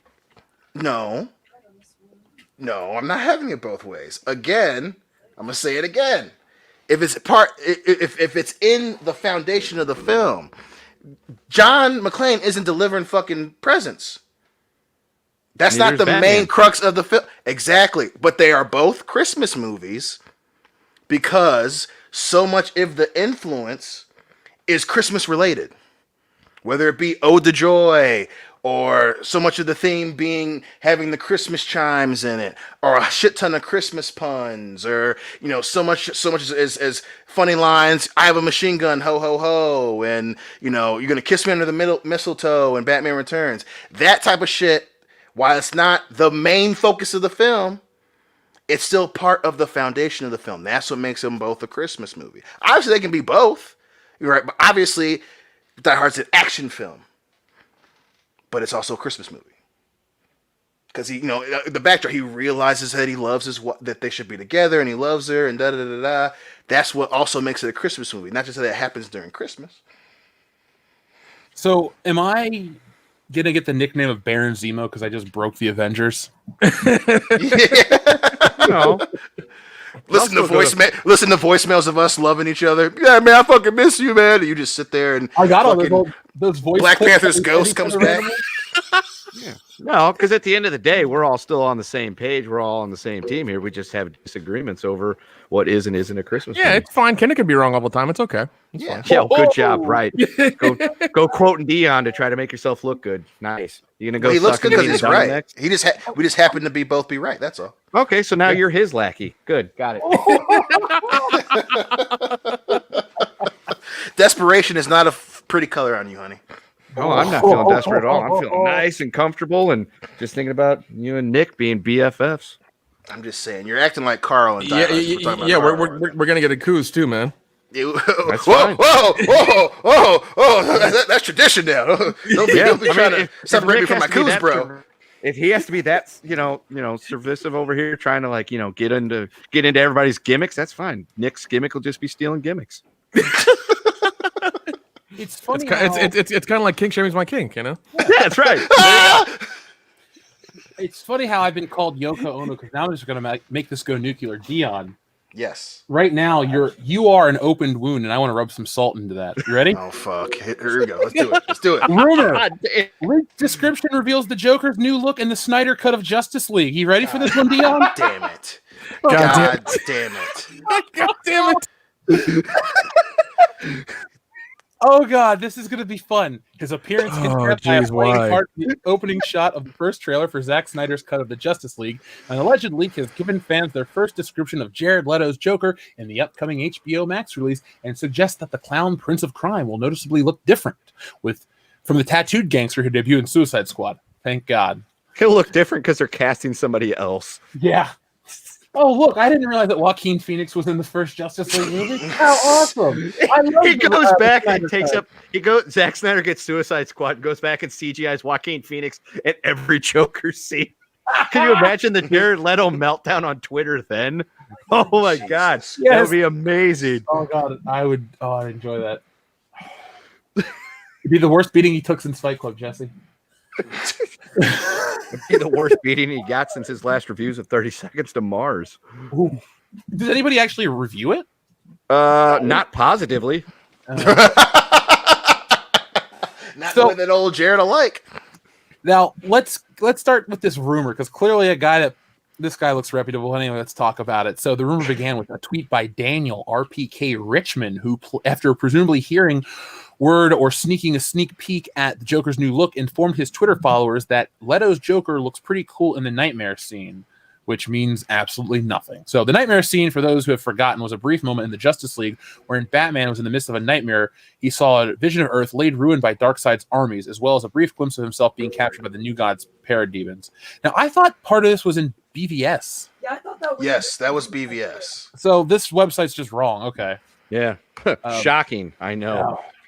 Though Richmond did not share any images or further details regarding the villain's appearance, Geek Worldwide contributor Moonlight Warrior filled in some of the blanks, as according to him, Leto's Nightmare Joker will be a rugged, sport long hair, and have no tattoos or capped teeth, a drastic departure from the character's original look. So, guys, we had classic. Pauses. He's gone. And we lost him. I think what they should do is just have Jared Leto from American Psycho be the Joker. Or, and this is just crazy, I'm just fucking spitballing here. Don't fucking have him in the fucking movie, dummy. Yeah, that Zack would be that would be ideal. You know what? I would like that idea. That's a good idea. I don't understand it. Like, I don't. It's He as didn't even if- fit in Suicide Squad at all. Yeah, other one than just to say, hey, look what we got. You see that? The Joker's in this movie, and it's Yeah, like, the only what? the only time he fit into Suicide Squad was at the end, and he was like rescuing Harley Quinn. That's it. That's it. when he busted into the asylum to get her out. That was it. That was the only point in that movie where it's like it makes sense for the Joker to be here. When he's like trying to fucking pimp her to rom-com, and it's like that doesn't make any sense. I swear, I want to laugh every fucking time someone calls him that. That's fucking hilarious. It's never gonna get old. I No, swear to never, ever. It's God. like Fucking rom-com. if we could make the T-shirt where it's a picture of him and it says rom-com on it, we should. Specifically him from Suicide Squad, and it's just rom-comming underneath it. Yeah. And Queen Latifah next to him. Listen, I fucking little reference to another Christmas movie, I guess. Shitty ass Just Right. Fuck that movie. But listen, for some reason, I don't. And again, this is the goddamn thing I was saying when they came up with this bullshit for the Snyder Edition. More does not necessarily mean better. Yeah. This fucking need to keep adding shit to the fucking movie. It doesn't work. It's fucking, you're muddling the movie. Less is more. I don't have a fucking degree in cinematography or have experience in making fucking movies, but my dumb ass can tell you this is fucking stupid. One of the biggest fucking reasons that BVS sucked was the nightmare scene, because they were so intent on shoving Flashpoint and The Dark Knight Returns and fucking Doom and Superman Doomsday all into one fucking film. Yeah. And they're doing it again because Zack Snyder is a fucking hack filmmaker. The motherfucker's a broken clock who happened to get right on one fucking time because the fucking clock is stuck on one goddamn time a day, and that was fucking 300, and the second time was Watchmen. That's fucking it. This fucking bullshit of constantly needing to add shit. I promise you, there isn't a goddamn movie in the world where more Jared Leto is fucking better. Not one. And this sure shit ain't gonna begin it. Wait, they're not going to make a sequel to Dallas Buyers Club with Jared Leto in it? Right. The AIDS gave him powers to come back from the fucking dead. Yeah. He's not getting a reservation at Dorsia. No, you stupid fucking bastard. God damn it, man! Like less, like more you, is not Ruben, better. dude. More is not better, Zach. Fucking stop. You know what? Instead of having 4 parts of Snyder Cut, can we get it cut to 45 minutes? Can we do that? Yeah, Or can we just move on to something else? which is what we should have done the entire time, Kendo. We're Yeah, it's all like- aware of how we're supposed to advance. But It's like we're looking at, if we look at the DC, universe as a whole, we can look at it and it's just kind of like, okay, that was a thing. You had some good parts and you had some bad parts. Let's go ahead and let's just try again. It's like a football game where your team loses. You don't get to go and say, all right, so here's what we're going to do. We're going to play that same game over again. doing, little partner? Fine. shit. Sorry. Go. I didn't mean to kick it. I don't know, dude. I think you just broke me at that point. With the Oh, Warcraft God. AIDS thing. Wait, hold no. on. Somebody said Dawn of the Dead was good. That was a remake. Watch the original. Yeah. So, Yes. but yes, it's like you don't get to sit back after it's all over and say, Larry, we're going to do that game over again. We're going to rerun some different plays and, actually do some coverage on this one. And we're going to make the game better and we're going to win this one. You just say, all right, we fucked up. We lost on to Yes. next week. We're going to game plan for next week. And that's what they should have done. When they realized that they had fucked up and Justice League wasn't as huge of a dumpster fire as we completely anticipated, because folks on this channel, we gave it a collective 6 out of 5 or 6.5 out of 10. Wow, we really liked Yeah, it. 6 out of 5. We love that fucking movie. No, a 6.5 out of 10 because in the movie theater we were all waiting for it to shit to bed, and it never completely did.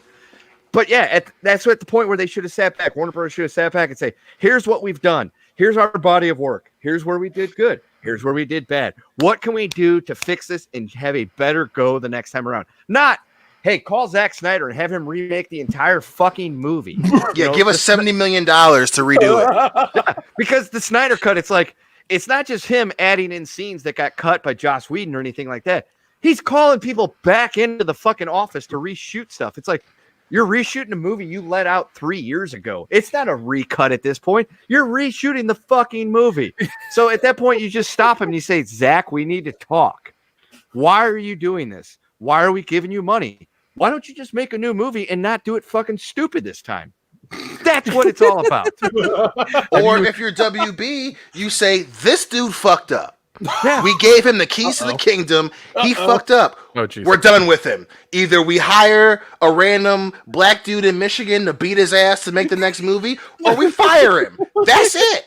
Yeah. And you didn't do that. Don't give the motherfucker $70 million more to fuck the movie up anymore. Because if people who had issues with Justice League, their issue wasn't, I need another Joker. No! The issue was, why is he not fucking cool? Because you were clearly going for Avengers, and you fucked it up. Don't get me wrong, the movie's not Why does terrible. he look horrible with all this money we have in CGI? It's like Dion and I have day jobs that we go to. If we go to those jobs and we proceed to fuck up repeatedly over a course of time and we cost our businesses money, they're not going to pay us more to do better. Right. They're going to say, your ass is fired. Better luck on your future endeavors. But no, Zack Snyder keeps fucking up. He keeps fucking up. He fucked up once, twice, thrice. And what did they do? We're going to give you more money to go fix it. That's not how it works. That's how I guess Zack Snyder is like just the dumb kid they feel sorry for. It's like, oh, here's more money. Try to do it again, buddy. We believe in So you. are you saying his name is now Special Needs Snyder? No, it's Simple Jack. Yes. Simple Zach. Simple Zack. There you go. That's Fucking Simple He's Zack. no longer Zack Snyder on this channel, guys. He is Simple Simple Zack. Simple Zach. I'm gonna That's how they're treating him. Like he's a special kid of Hollywood. It's like, oh, buddy, you didn't make it this time. Even though this was your 6th try. He just needs one more shot. He needs one more more shot. shot. Like, no, he can't. Either sometimes you have it and you don't. And Zack Snyder doesn't fucking have it. Plain and fucking simple. And him doing a more rugged, long-haired, the problem with the Joker wasn't that he had. Obviously, it was part of the fucking problem. But the problem wasn't just the tattoos and the cap teeth. You did not have a fundamental understanding of the character. You didn't have a That was the problem. That was the problem. And you giving us more of the character you don't understand is not going to fix Justice League. Yeah, it's like he's reading like the criticisms of the movie, and most of us are like shitting on the portrayal of this Joker. We're like, the Joker looks like shit. Why is he acting this way? That's not what the Joker would do. And Zack Snyder's going, okay, these people hate the Joker. You know what'll make them like it? More of that exact same Joker. Yes. Because they don't know what they should like. It's like the Vince McMahon theory. It's like they don't know what they should like. Have Roman Reigns beat the entire roster and shit on the ring. Exactly. We'll love it. I'll do it again. I'm glad people in the chat like Simple Zach. That is now a WCBS staple. December 3rd, 2020. We're 5 years in. Simple Zach. Boom. Simple Zach. Simple Zach. Let's get it trending, baby. Yeah, Every time we reference Zack Snyder, hashtag Simple Zach. Look at we used to do the whole. We made up our own verb. We Johnsoned it. So you can, Oh god. Simple Zach. Simple It Zach. sounds- Johnson the universe. It sounds like Jared Leto is going to be something that Starfire's daughter really digs. Oh yeah, Oh, yeah. that's what she wants to run away to France with. Yeah. So yeah, that is there. You know what? I can't wait to see what they try to do with this because you are salvaging a huge mistake. They can't. No, they're not salvaging anything. Salvaging something means that there was something there that was good that you wanted to bring up and try to make better. You can't salvage. Okay, this is like polishing a turd, is what this is. Yeah. You Salvage can't would have polish a happened turd. before You the movie can't. came You out. can't fucking do it. If they would have looked at the cut and been like, holy shit, this movie is awful. Let's fix this before we put it in theaters. That would have been salvaging it. This is digging up the body 3 years after it died and trying to paint more makeup on it and saying, look, it still looks good. It's not going to be Avengers. It's not going to be Avengers. Just and it get never over will it. be. Exactly. It's never going to be. Based on this picture right here, he doesn't look too happy. He looks like he's been using Brand X. Billy Jack versus Simple Zach. Ooh, I would watch that movie. Oh my god. Holy shit, that would be a fun movie. But folks, I think we have found an excellent meme contest for the coming week, Jeff. Ooh, Zack Snyder as Simple Zach. yeah, folks, we're gearing up to the end of the year. Make sure that you guys put all your effort into that one. We need Simple Zach movie posters. So Ninja Lawyer Steve, everyone out there, Miss Ninja Julian, all the people that enter our meme contests, please do your best. Somebody call up our old artist buddy Curtis. Get him on the phone. We got to get this one amazing. So Simple Zach, folks, next week. You should do, guys. If enough people keep showing interest in Simple Zach, we'll turn Simple Zach into a character and we'll turn him into t-shirts and Simple Zach merchandise. Yeah, he's a director. He makes terrible fucking movies, and then when they turn out to be bad, he goes and tries to fix them because he's completely out of touch of what it's supposed to be. Dion, you realize that we can parody all this shit until he hates himself. So I'm down. we have now created the weapon. This is our Death Star. Oh my Well, I'm god. going to come up with a better example because they've built the Dion. Death Star twice. What is an Yes. impenetrable weapon? Simple Zach. This An is our angry woman. this is our Karen. Okay, she's gonna see. Oh that god. movie. Oh god. Oh jeez. Dion, I've got one better for you. What's that? We could parody him until he hates himself because he is a public figure, and as long as we're not slandering or libeling him, it's fine. And our opinions are not slander or libel. We just think he's a garbage filmmaker when it comes to DC movies and other things. That's an opinion. But here's the thing. He might not be aware enough to where he'll sue us, which means there's a chance that you could be feet away from him in a court of law. Ooh, So what you're the trying to gods do love is- me that much? Do the old gods appreciate your boy that much? Please. I mean, what we could do is make a T-shirt of it, and then every time somebody sends us a picture of wearing a T-shirt, we tag him in it as well. We could. What do I'm we, just saying. What do we tag? Do we just tag in with the photo? Well, Yeah, it would be a photo of the shirt, but the best part about it is the shirt, we take a picture of him, and then we just put the big-ass teeth and the fucking mop hair like Simple Jack, and then it's a parody at that point. It is. That would Because make we're not me calling happy. him retarded. We're calling him Simple Jack. That's Yeah. different. Yeah, And it's a reference good to another lawyer would movie. be able to get us off no problems. A better lawyer would do it, not charge us so much. Well, let's unleash the Kosher Kraken, and then we'll talk. That's right. So let's see. Our friend TLJ Screwjob says, I didn't know Miss Swan from Mad was Starfire's daughter. Oh, God. Yeah, this looks, in the words of Miss Swan, he looked like a man. There you go. This character looking like shit. Rock Eats Masha says, my orc brain be urtin. Well, Rock Eats Masha. That sounds like something. Oh my God. Oh, You Dion. fucking broke me. Holy shit, that's awesome. I have My old brain be hurting. I got good news, Dion.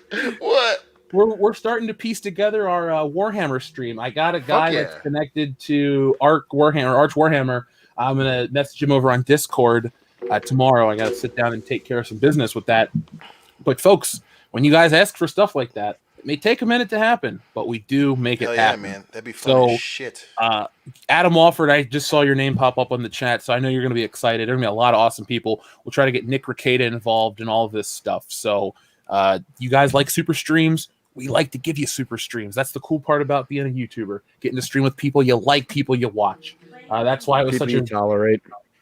People you tolerate. Sorry, Dion. I appreciate it. I love you. Anyway, our friend Nelson the Gentleman, that's a nice name. He says, Dion, what about Terminegro portrait tat instead? I love it. Oh my God, dude. I mean, Terminegro is like, it's a property all its own that we can just turn into so many great things. Dude. We got a Terminegro has to be a thing. Has to be a thing. Well, I mean, Terminegro versus My Black Ass, man. Come on now, dude. The world needs it. The world needs the Terminegro. We could bring back black exploitation with that movie, dude. I'm telling you. Don't joke, Kendo, because I've wanted to for years.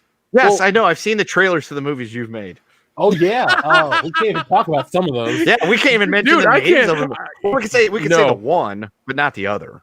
Oh no, there are a lot we can't name. There's a lot I can't show because I would get canceled in a heartbeat. Yeah. Your brown ass would be fired by social media. By social media, I would say I'm not going to fire Nick. I've seen that. No, not like that. I just meant that like the Twitter mafia would come after. We're not firing Nick for that. Oh Those God, are hilarious. you know what? I should start posting them on Twitter and see what happens. Do it. I should. And everyone calls me a racist or a white guy. I can just show my face and be like, nope, not in the least. Yeah. Nope.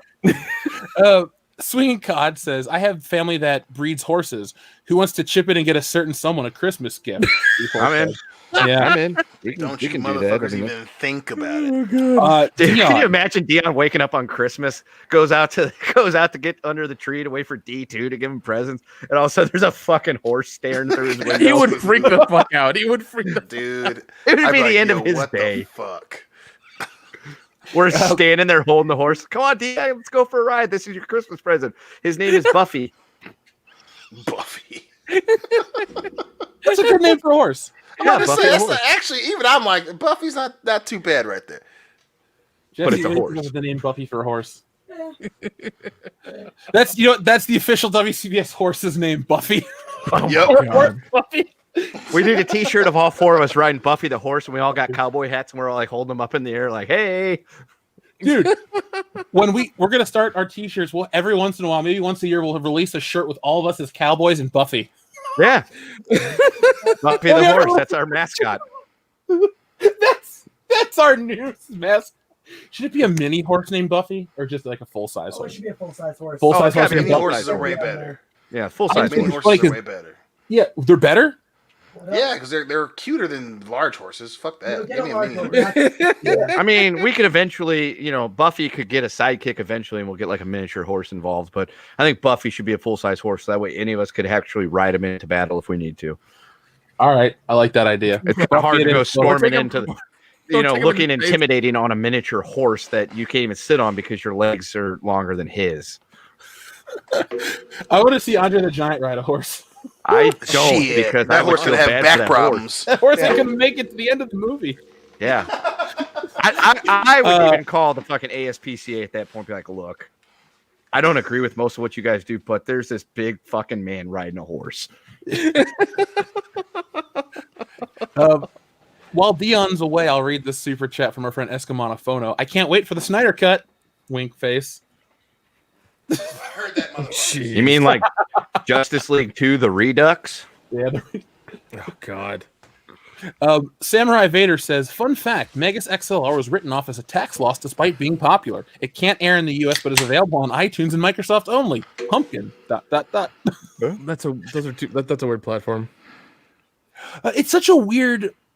The laws these contracts, these shows and entertainment properties have, they're so oddly specific. That's such a weird thing. It's like, oh, you can't air it, but you can get it on these two platforms. Yeah. It's copyright law. It's all fucked up. That's why they, that's why in Australia they get the movies we get like here in the movie theater. They'll get them immediately on Netflix. It's awkward as shit. I don't understand it, but it's the way things work, and I don't know.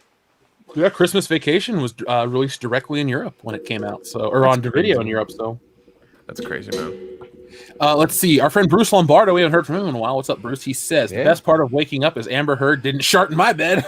Yeah, Seriously. I still love watching your wrestling matches. You're a hell of a jobber.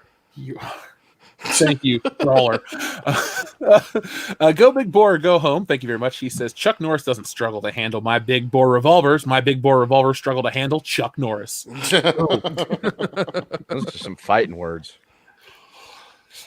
Even though I'm not a fan of his anymore, the Nostalgia Critic used to have a Chuck Norris button, and that was always pretty funny to me. God, back when he was good, man. Yeah. 007 Cloud says, the problem with Pacific Rim is the same one that both modern Godzilla movies have. Too much human BS. At least the 1998 one was funnier and shorter. Yeah. The new Godzilla King of Monsters one is actually good. It's still got a little bit too much people in it. Yeah. But it's still majority monster. And that's why I fucking love King of Monsters. I fucking love that movie. Oh yeah, dude, me too. That movie, it sucked that the Waffle Girl had to keep getting involved, but other than that, there was a lot of really cool shit. You got to see fucking what was it, Rodan and Mothra and all this other shit. It was pretty fucking cool. Rodan coming out of the dude. Even with Waffles, Rodan coming out of the fucking volcano was dope as shit. Yeah, both King Ghidorah fights were fucking fantastic. Fucking Mothra coming swooping in at the end to fucking hit him with a haymaker. Yeah. Jesus Christ. That was such a great movie. Dude, and then the emotional, the pain as Godzilla fans when Mothra dies but doesn't die. And you're like, oh, fuck, man, Mothra. R.I.P., girl. R.I.P. And then Godzilla essentially goes nuclear and fucking just beats the shit out of Ghidorah. God damn, I love that movie. That's such a great movie. And the best part is they level the city of Boston. Yeah. Titletown my ass. Yeah. More like fucking burnt ruins and waffles. Was it Boston or Philly? It was Boston. If it would have been Philly, that would have been the greatest movie of all time. But it was Boston.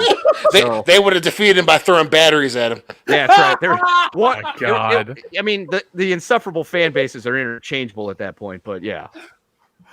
007 Cloud also said the 1998 Godzilla cartoon on Fox was good. I used to watch that one. One of the first fucking conversations Jeff and I ever had as friends. We talked about the goddamn 1998 Godzilla cartoon and how we both watched it and how we both fucking liked it. Goddamn, I remember that shit. And it was like so funny because they always found a way to incorporate this team of people with Godzilla, and it never made any fucking sense. But goddamn, I love that goddamn show. Oh my god, Fox Kids was the shit. Nick, get on it. Dion, one of our upcoming great pop culture debates. Like we need to do hardcore serious. Fox Kids versus WB. Ooh, motherfucker, I'm in. Because that's one of those where it doesn't matter which side you pick, man. That's a fantastic debate. Goddamn, we have to do that. We have to do that. We'll have a lot of fun with that. That's going to be a full fucking thing. Let them fight. Adam Wofford, thank you very much for your generous super chat. Adam says, Dion, make John Boyega character sound like he was Bill or Ted. Now I want to see that version with Keanu Reeves and Alex Winter. All three inside a giant robot fighting monsters. Can someone make it? Listen, that is what I bring to the team. I make people who annoy the shit out of you seem somewhat bearable. And don't get me wrong, John Boyega, he's Johnny A. Boyega. But goddamn it, if you need me to describe a movie with someone you don't like in it, you need to find a reason to actually want to watch it. Come to me. Yeah, they need to remake Robot Jocks with those guys in it. Mm-hmm. Our friend Short Red 555 says, "Hi Jeff, I'm a guy from Compton here. I got 2 anime recommendations for you. Check out Black Lagoon and Konosuba. If you're ever free, I'm down to meet." That was something Jesse and I were Don't trying to meet do this year Compton. with meeting a lot of the fans, but as you know, the Rona got the world, or the world got the Rona, excuse me. So all that stuff, shut down the fun. But yeah, I took a picture. I have your recommendations, and yeah, realistically, it'd have to be next year with all the holidays and stuff coming up. But I do want to meet as many people as possible. It's cool being out here that quite a few listeners live right down the street. So yeah, 2021. It was always meant to be 2020 was the year we were going to hang out with people. We had kept talking about it, but the year shut the world down. So whatever. We got F'd in the A, Cotton. Hardcore. I'm Only losing Chuck 40 Norris could do it PTO for hours because of this shit.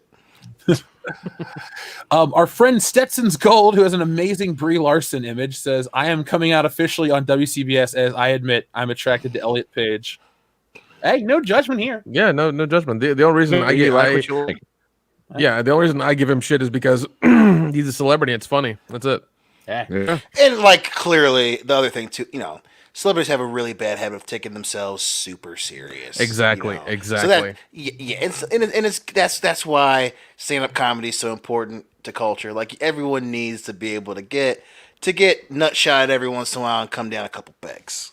So you like old Elliot, man. You do you. Elliot being Elliot, you live your life, bro, since you're a bro now, But, we gotta, especially for shit you said in the past, we gonna give you a hard time, son. Well, yeah, especially Elliot, who wants to Leroy Jenkins the news cycle every 6 months with some outrageous stuff. Yelling, "Hey, all spotlights on me." Okay, I good get for it. you. We get it. Juno came out a long time ago. Sorry. Yeah, right. By this point, she's only 1 Pac. She ain't 2 Pac. She's 1 Pac. Right. How you live your life has no effect on me. I don't care what you do, but you don't need that much attention. Yeah, when you make announcements like that nobody really cares about, we're gonna try to take you down a couple pegs. Which is and that's the thing. Like, so now he's had like 4 major things of coming out, and it's just and that's a huge deal for people, right? Come out to your friends, your family, whatever, and it's just like, we get it, you're I guess famous, but it's like, do you have to do everything in the public eye? Do you really? Let's not forget when Elliot was on a late night talk show chastising all of us over Jussie Smollett being attacked getting Subway in the middle of a polar vortex at 2 a.m. by a bunch of MAGA country guys in Chicago. And shit on video gamers for what, for looking at nudity and all that shit when she was the one that was in Beyond Two Souls. I forgot that game even happened. Yep. Everyone did. I wonder if he forgot too. Yeah. Well, did you, Elliot? Did you forget?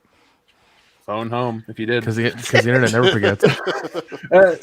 Real quick though, Stetson's Gold has a Brie Larson icon. Did you guys hear about this year's huge, amazing news with Brie Larson? Nissan kicked her off her contract. I hope so, because those commercials are annoying as fuck. Yes, they are.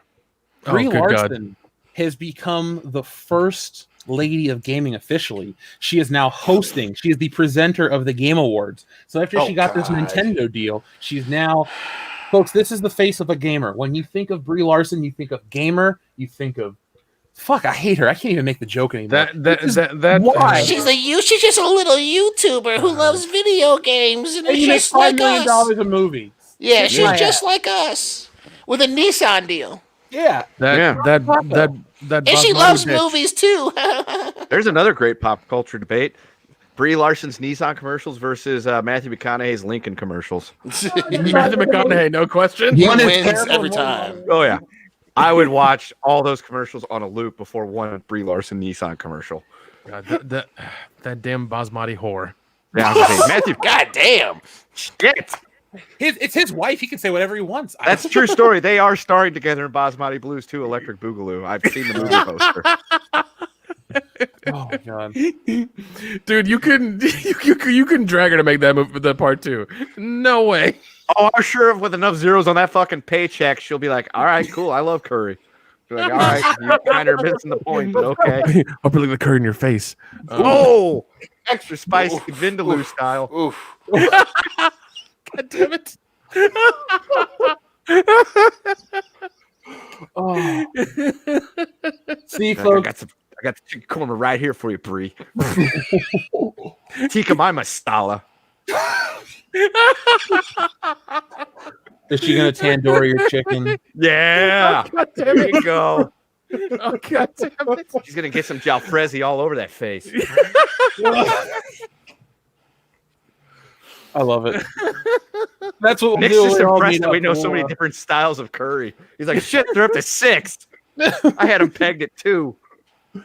But if Nobody you, got if, paid if, on if, that you get, if you get up to 8, then we got to talk. Then we got to talk. All right. Does butter chicken count? I don't think it does. No, but it's does not. It? It's not a Okay, curry. Good. Yeah, I thought so. Never mind. I won't ask the difference between a curry and a chutney. I'm just going to leave it alone for now. We don't have time for that tonight.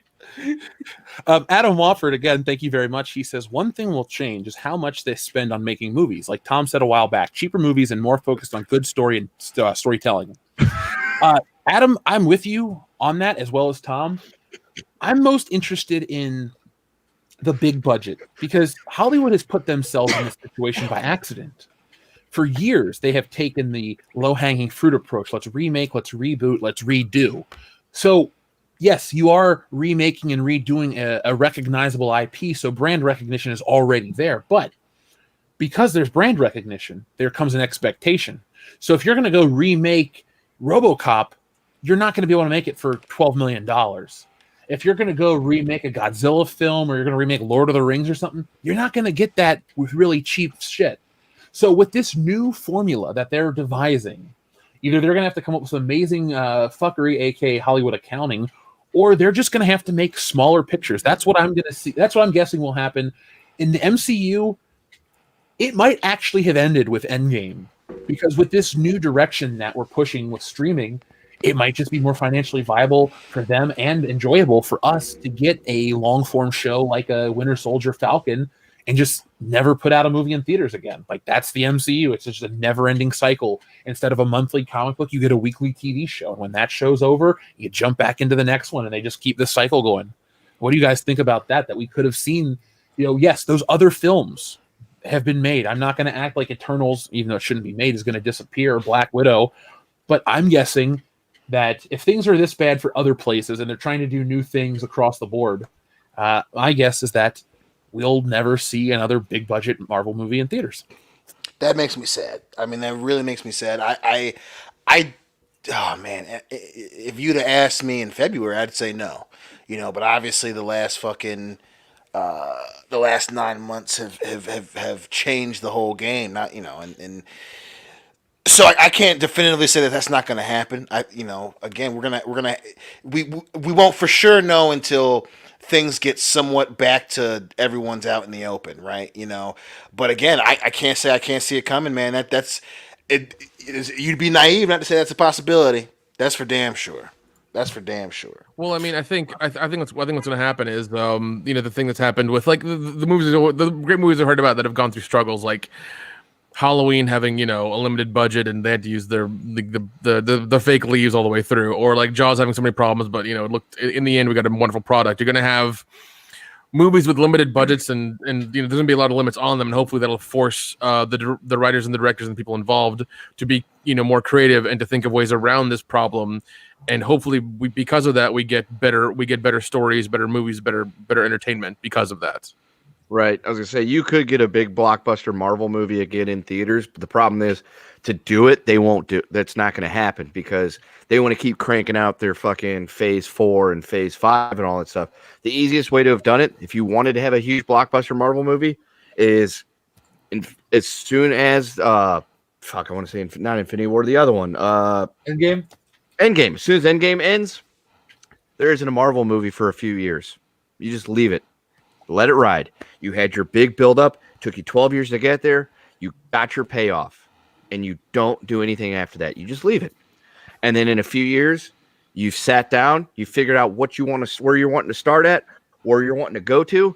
And then you hit them with a teaser trailer. You get all your ducks in a row. You've got it all mapped out. You know exactly what you're doing. You got your directors lined up. You got your actors lined up. You got your characters lined up. And then you hit them with that teaser trailer and get everybody all fucking, sex nuts and retards strung for Marvel again, because they've had 5 years, 3, 4, 5 years to let it marinate and sit there and think, God damn, man, the MCU was such a great thing. It sucks it's not here anymore. All of a sudden, there's a trailer for something. Fantastic Four, maybe. X-Men, who knows? And you got the big bad guy that they're going to be dealing with coming at the end of this next setup. That's how you get the big blockbuster Marvel movies back on screen. You let it die, you let it go away, and then you bring it back. Not, man, wasn't that awesome? We got to Thanos. Well, guess what? In a couple months, here's Kid Spider-Man and Black Widow, who died in Endgame, but she's back on the big screen. That's not how it works. You can't do that. It's like you have to let people miss shit. Yes, you have to let people miss shit in order to get them to want to see it again. Not say, wow, you guys just blew your load, but it's okay because in 2 months you get to watch another Marvel movie. No, it's like Star Wars. Why did Star Wars work so well the first time around? There was 3 years between movies. And hell, after watching the first one, people didn't know there was going to be a second one. Yeah. Yeah, the whole story. That's how you do it. That's how you do it. That's how you get the blockbuster on the big screen. But they won't. Because they're assholes. Now, I just wanted to bring this to attention because this story probably will get lost in the news cycle. But Rose McGowan says Time's Up organization is a front for human traffickers, calls out Hollywood actresses like Brie Larson, Natalie Portman, Marissa Tomei, who support it. What? Ooh, shots fired. Yeah. This is like that next level. Holy shit, we should all be paying attention to this one because some juicy bits are going to drop. Charmed and Planet Terror actress Rose McGowan claimed that for the Time's Up organization, which latched itself onto the Me Too movement, is a front for human traffickers.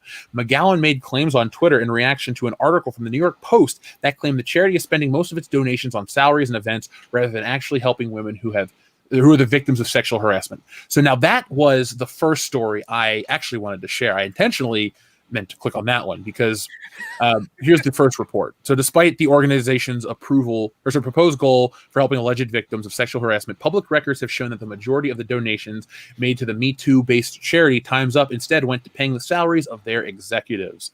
According to the records first obtained and reported by the New York Post, the organization spent millions of dollars on personal salaries, lavish events, and other expenses related to boosting the prestige of the movement rather than helping those they claimed to fight for.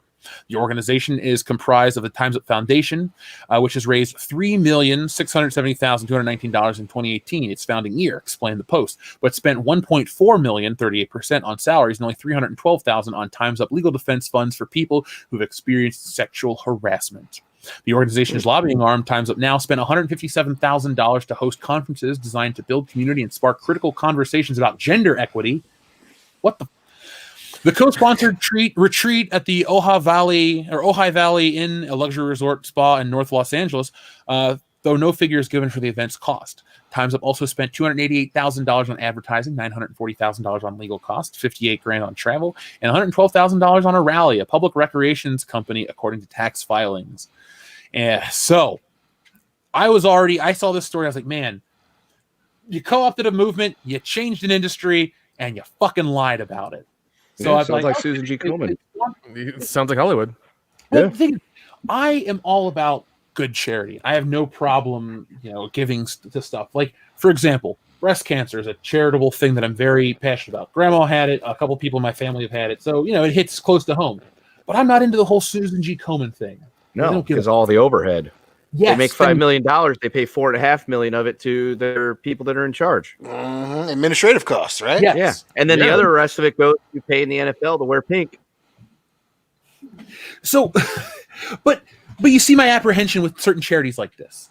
So that's why having the apprehension. Yeah, they may not even be doing things as nefarious as this, but still, I'm apprehensive. Then I hear stuff like this, and I go, "Well, shit, maybe I'm even being more justified in my thoughts about these bigger charities." Because, folks, if you have to give, there are plenty of places that actually give. There are organizations that keep these places honest. You have to look at honest reporting and stuff like that. But I wanted to share this because, like I said, so much of the entertainment industry and so many choices have been made about this movement. People like Henry Cavill have decided to just stay out and do his own thing. You have people doing responses and they make movies about this stuff. And now the people that wanted to co-opt it and make it this big charitable thing turned out to be taking the money for other things. Now that is proven. We know exactly how much is spent because we have tax records. Now the next part we're going to talk about is rumor, speculation, opinion. So yes, we have fact, and now we have a little more. But there could be some truth to this. You decide. So we already talked about the financial stuff. Now, Rose McGowan followed up.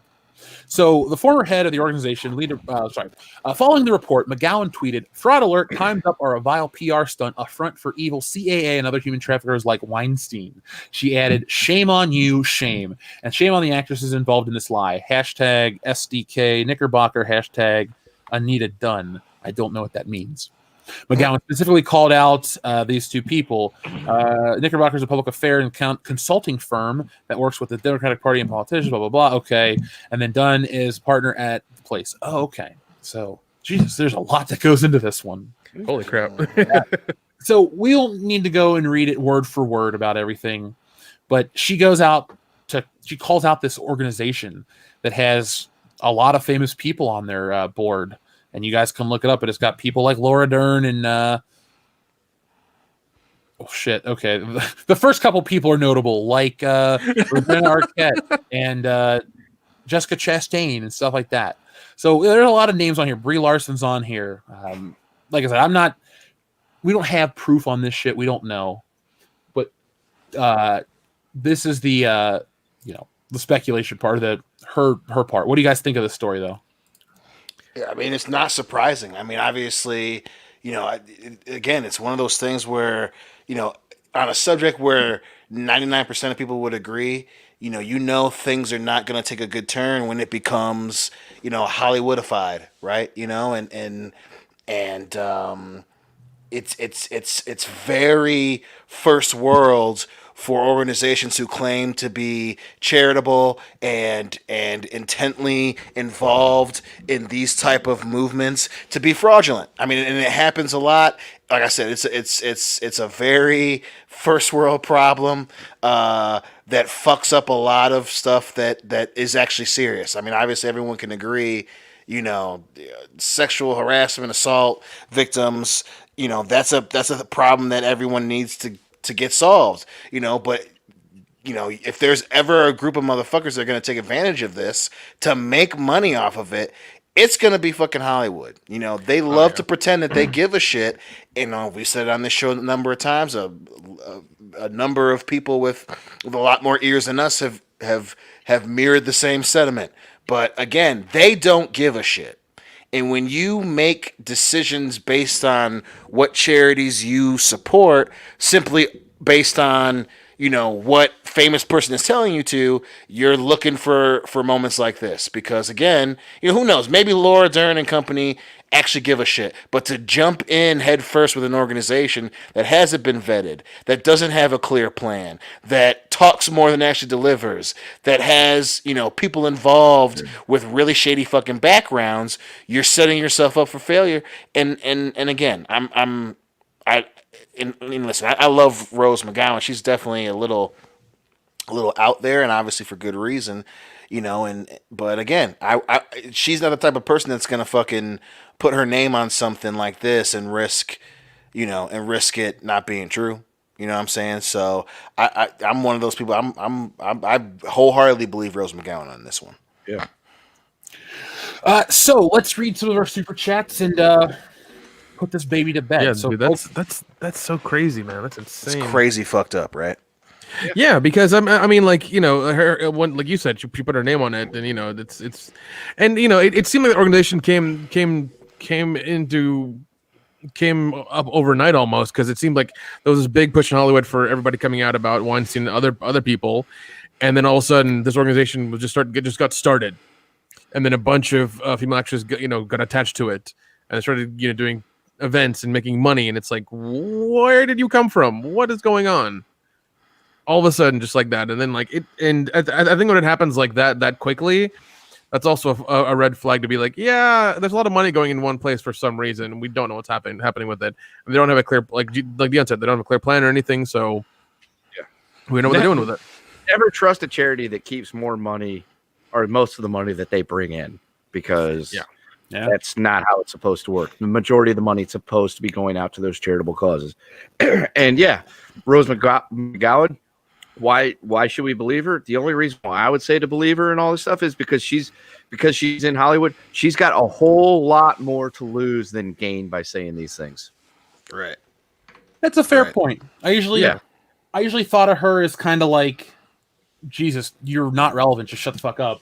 Yeah. So I'm like, yeah. So I that's where I kind of fall. I might make a video to talk about some of the hypocrisy of how everything has fallen apart because of this movement. Not even the movement, just the ramifications of what came after it and how everything has been that and how our entertainment has become that. So now we're seeing how it's been manipulated the whole time. So hopefully the people that have decided to dedicate so much of their energy realize that there's a pure form of it and then there's a bullshit form. And if you're promoting the bullshit form, pull yourself out and pull that shit out, because we don't really need to watch it shit about charity that steals money and, you know, allegedly does this shit. So yeah, and it seems like once that charity started, then Hollywood really tried to revamp itself. We got the new rules for the Oscars and everything, and they really started this whole diversity movement more and more, you know, than usual. And it was just awkward, and it hasn't helped anybody, and it's hurt them. They've lost money because of it, you know, because of doing it.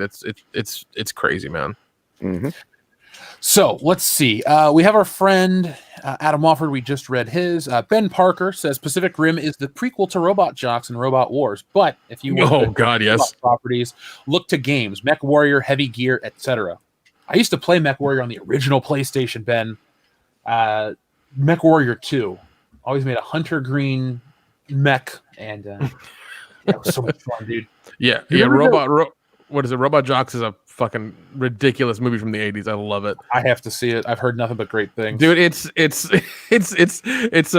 two guys in mech outfits just fighting on like this big plot of land. Like they're like I think it's like two teams of two countries. I forget exactly what it is, but like the mechs are done in like a Ray Harryhausen kind of stop motion animation sometimes, and it's just, oh man, it's so much fun to watch and to just be like, this is the height of like technology back then, and this is what they did, and it's a lot of fun. Our friend David says, "Hey, you guys, ready for Cyberpunk 2077 when it comes out on the 10th of this month?" Yes, David.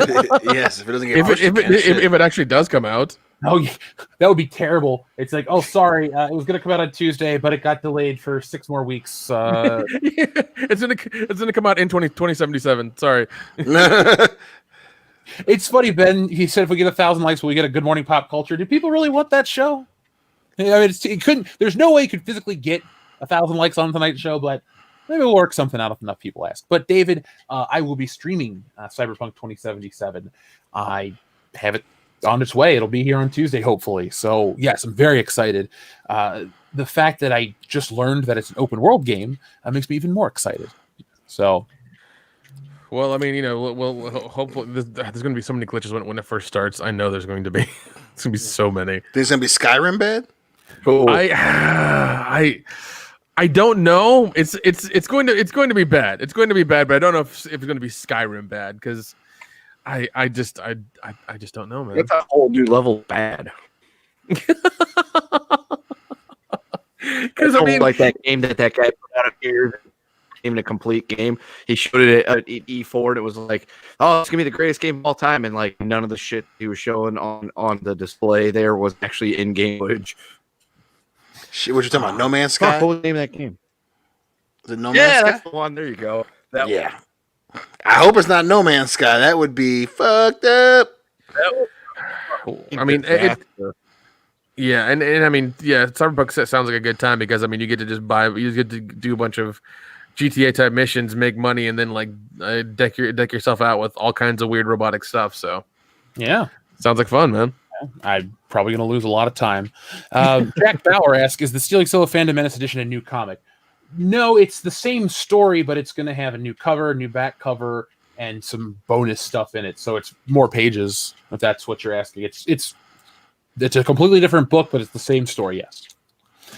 007 Cloud says, is that Dan Vask episode of Friday Night Tights was epic. Dude is a singer and Gary plays metal covers while he sings of The Witcher. Wow, cool. Did not know that. I didn't know you could sing of The Witcher, but I'll have to check it out. Ben Parker says, you remember that My Buddy commercial out of the 80s? New lyrics. My buddy, wherever I go, he goes. My baby Yoda and me. Oh, God. Clearly, I remembered if I started singing it to the fucking jingle of the commercial. My Buddy dolls look like Chucky. That's what they're based off of, yeah. A little bit. Well, I mean, Ben Parker also says, not Starfire looks like he, she, it was conceived with Starfire by Raven. So Starfire's an alien, and Raven. What about you? What about Raisin? Thank you, sir. Anytime you can, hit that one up after I tee it up for you, perfect. WCW 2070 or 2793 says Penguin is like Krampus when kidnapping the kids.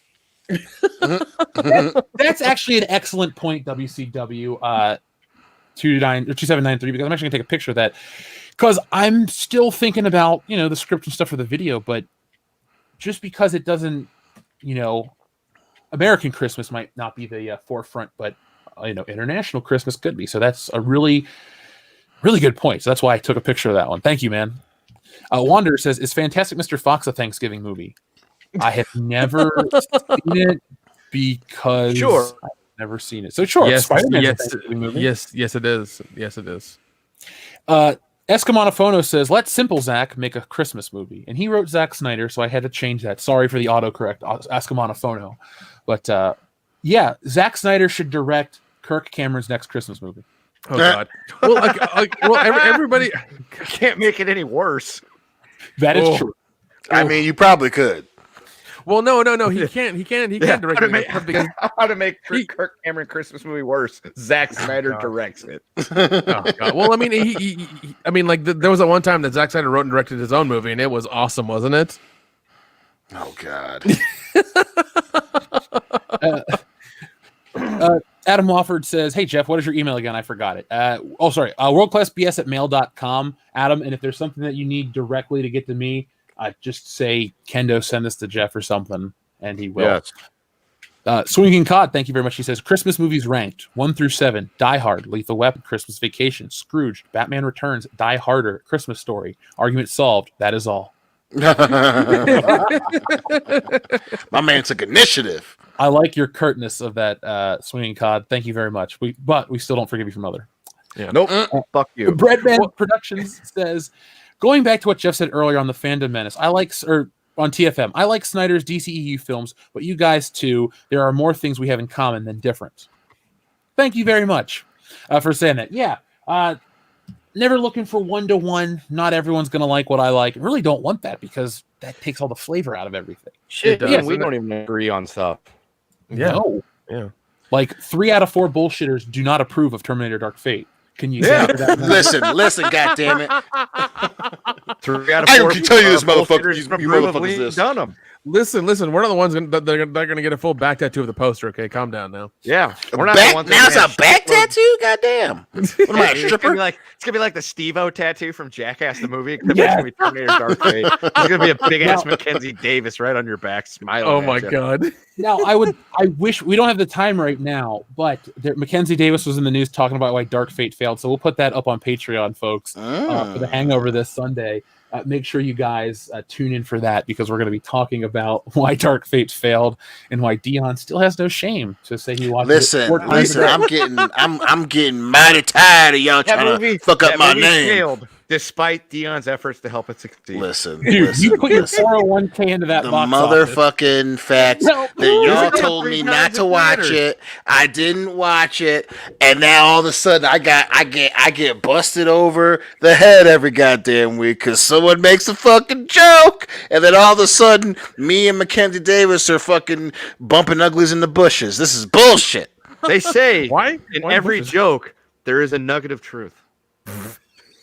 Listen. That nugget sure shit ain't coming from me. Oh God, we need somebody to make to get either get Dion some Dark Fate toys or make them if they don't exist. Listen, and don't forget, guys. Listen, make sure you contribute to our Indiegogo to get the Dark Fate tattoo. 100% of the proceeds are going to actual charities. Yeah, the Dion's Back Tattoo Charity Foundation. Upper arm, not back. Upper arm. We'll do that next Deal has been week. altered.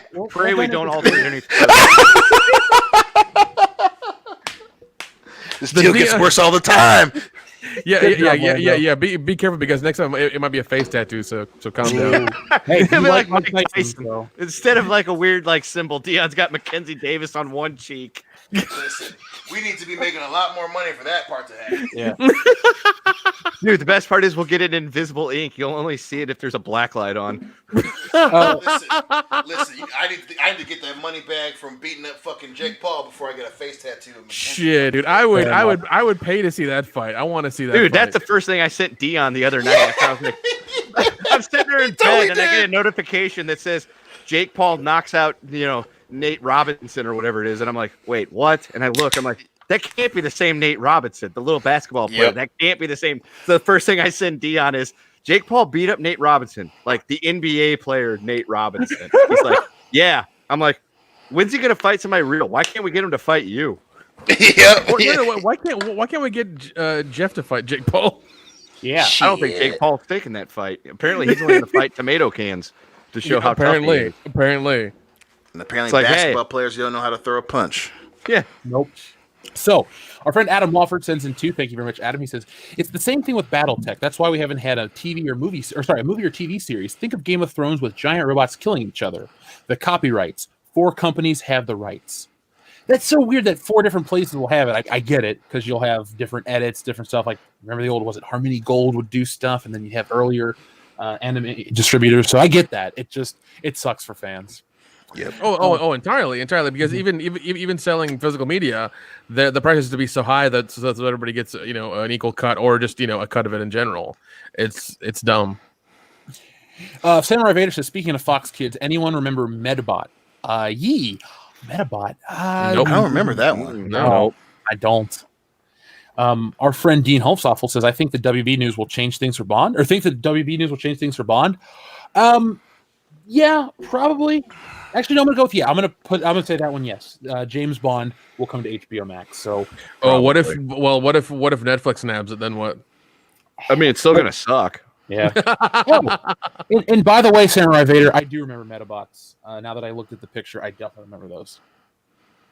But Dean, I think we'll see that, and then we'll, it'll be on HBO Max, but next year for sure. Our friend Phantom of the Night says, on one hand, with smaller budgets, we can finally get gems like stuff A24 has put out. On the other, we can get somehow schlock. A24 is hit and miss, kind of like very hit and miss. yeah, because no, there's some stuff I've seen from A24 that's actually really good, and some stuff that really sucks. Like one of those gems I think was A24. I think was It Comes at Night. Yeah, Jeff and I remember that one really well. Wasn't Uncut Gems an A24 movie? Yep. Yes, it was. Okay, so for every one of those you get 12 It Comes at Nights. This might be my favorite one of the night. Forge Father. Simple Zach says, make movies. I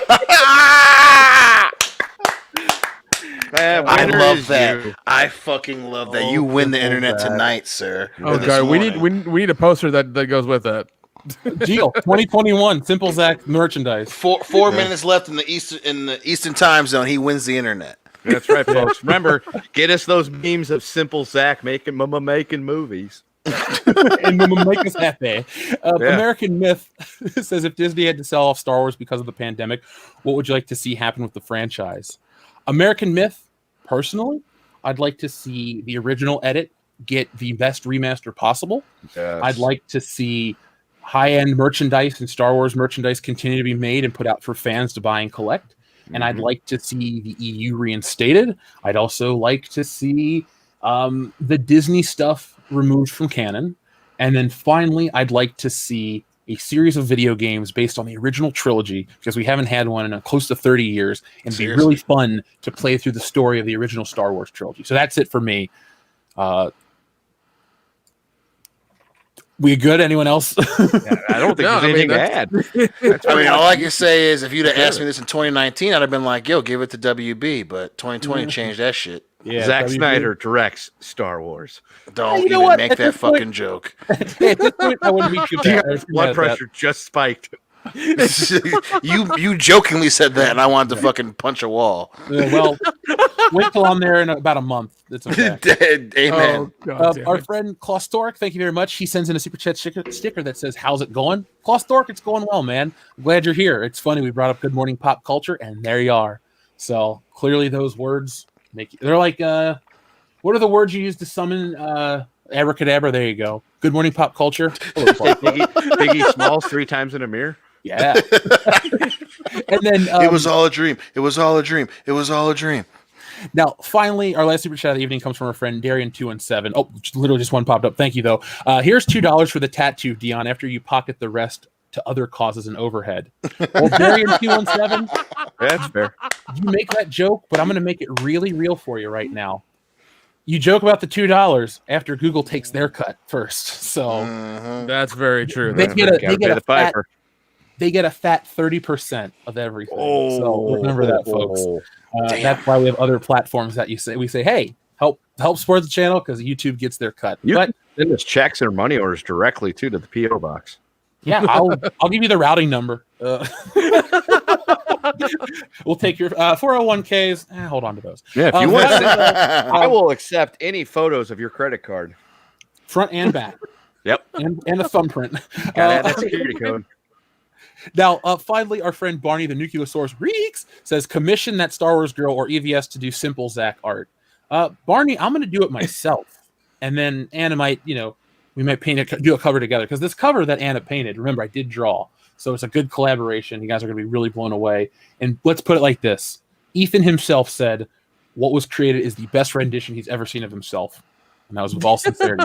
which I think you showed a sneak peek of it a couple of weeks ago on the podcast. I did. Yeah. Now, folks, the fun is not over. I'd like you to join us over on Mindless Entertainment right now, and I do mean me and us, Jesse. What are we going to be covering right now? Stuff and fun, right? Yes, always fun.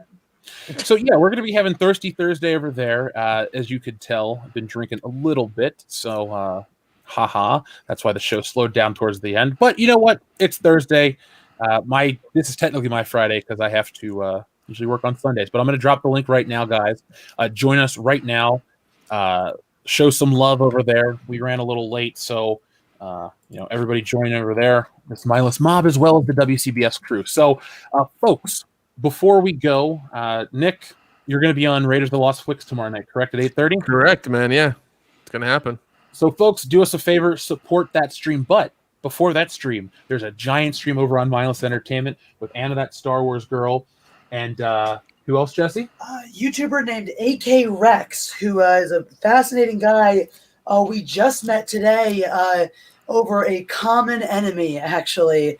And finding out that he builds these amazing, super detailed dinosaur sculptures, and his community, which is linked, has one foot in the art world and sculpting, and one foot in the paleontology community, and the actual science of dinosaurs, is 100% like the Phantom Menace, anti-SJW, anti-identity politics, anti-politics in general in their niche, fighting to keep it out, just like we are. So discovering this, we are joining forces to do an awesome stream using live action examples to demonstrate exactly how to deal with trolls and assholes that you may come across in your internet life. Yeah, so folks, that's going to be at 2 o'clock or 2:30? 2 o'clock Pacific. 2 o'clock Pacific, so 5 p.m. Eastern Standard Time for those on the East Coast and part of the Midwest. But you don't want to miss out. And this isn't me trying to sell it to be nice. I know what's going on with this stream. This is really fun. It's really funny. It's really cool. You're going to like it. So check it out tomorrow. Jeff, I got a question. Yo. So she talked about paleontologists. Now, Dion, Ross on Friends was a paleontologist, correct? Well, what are your thoughts on that show? Well, if it ain't Dr. Grant, the shit don't count. Fair. Right. Damn, dude, that's a good retort.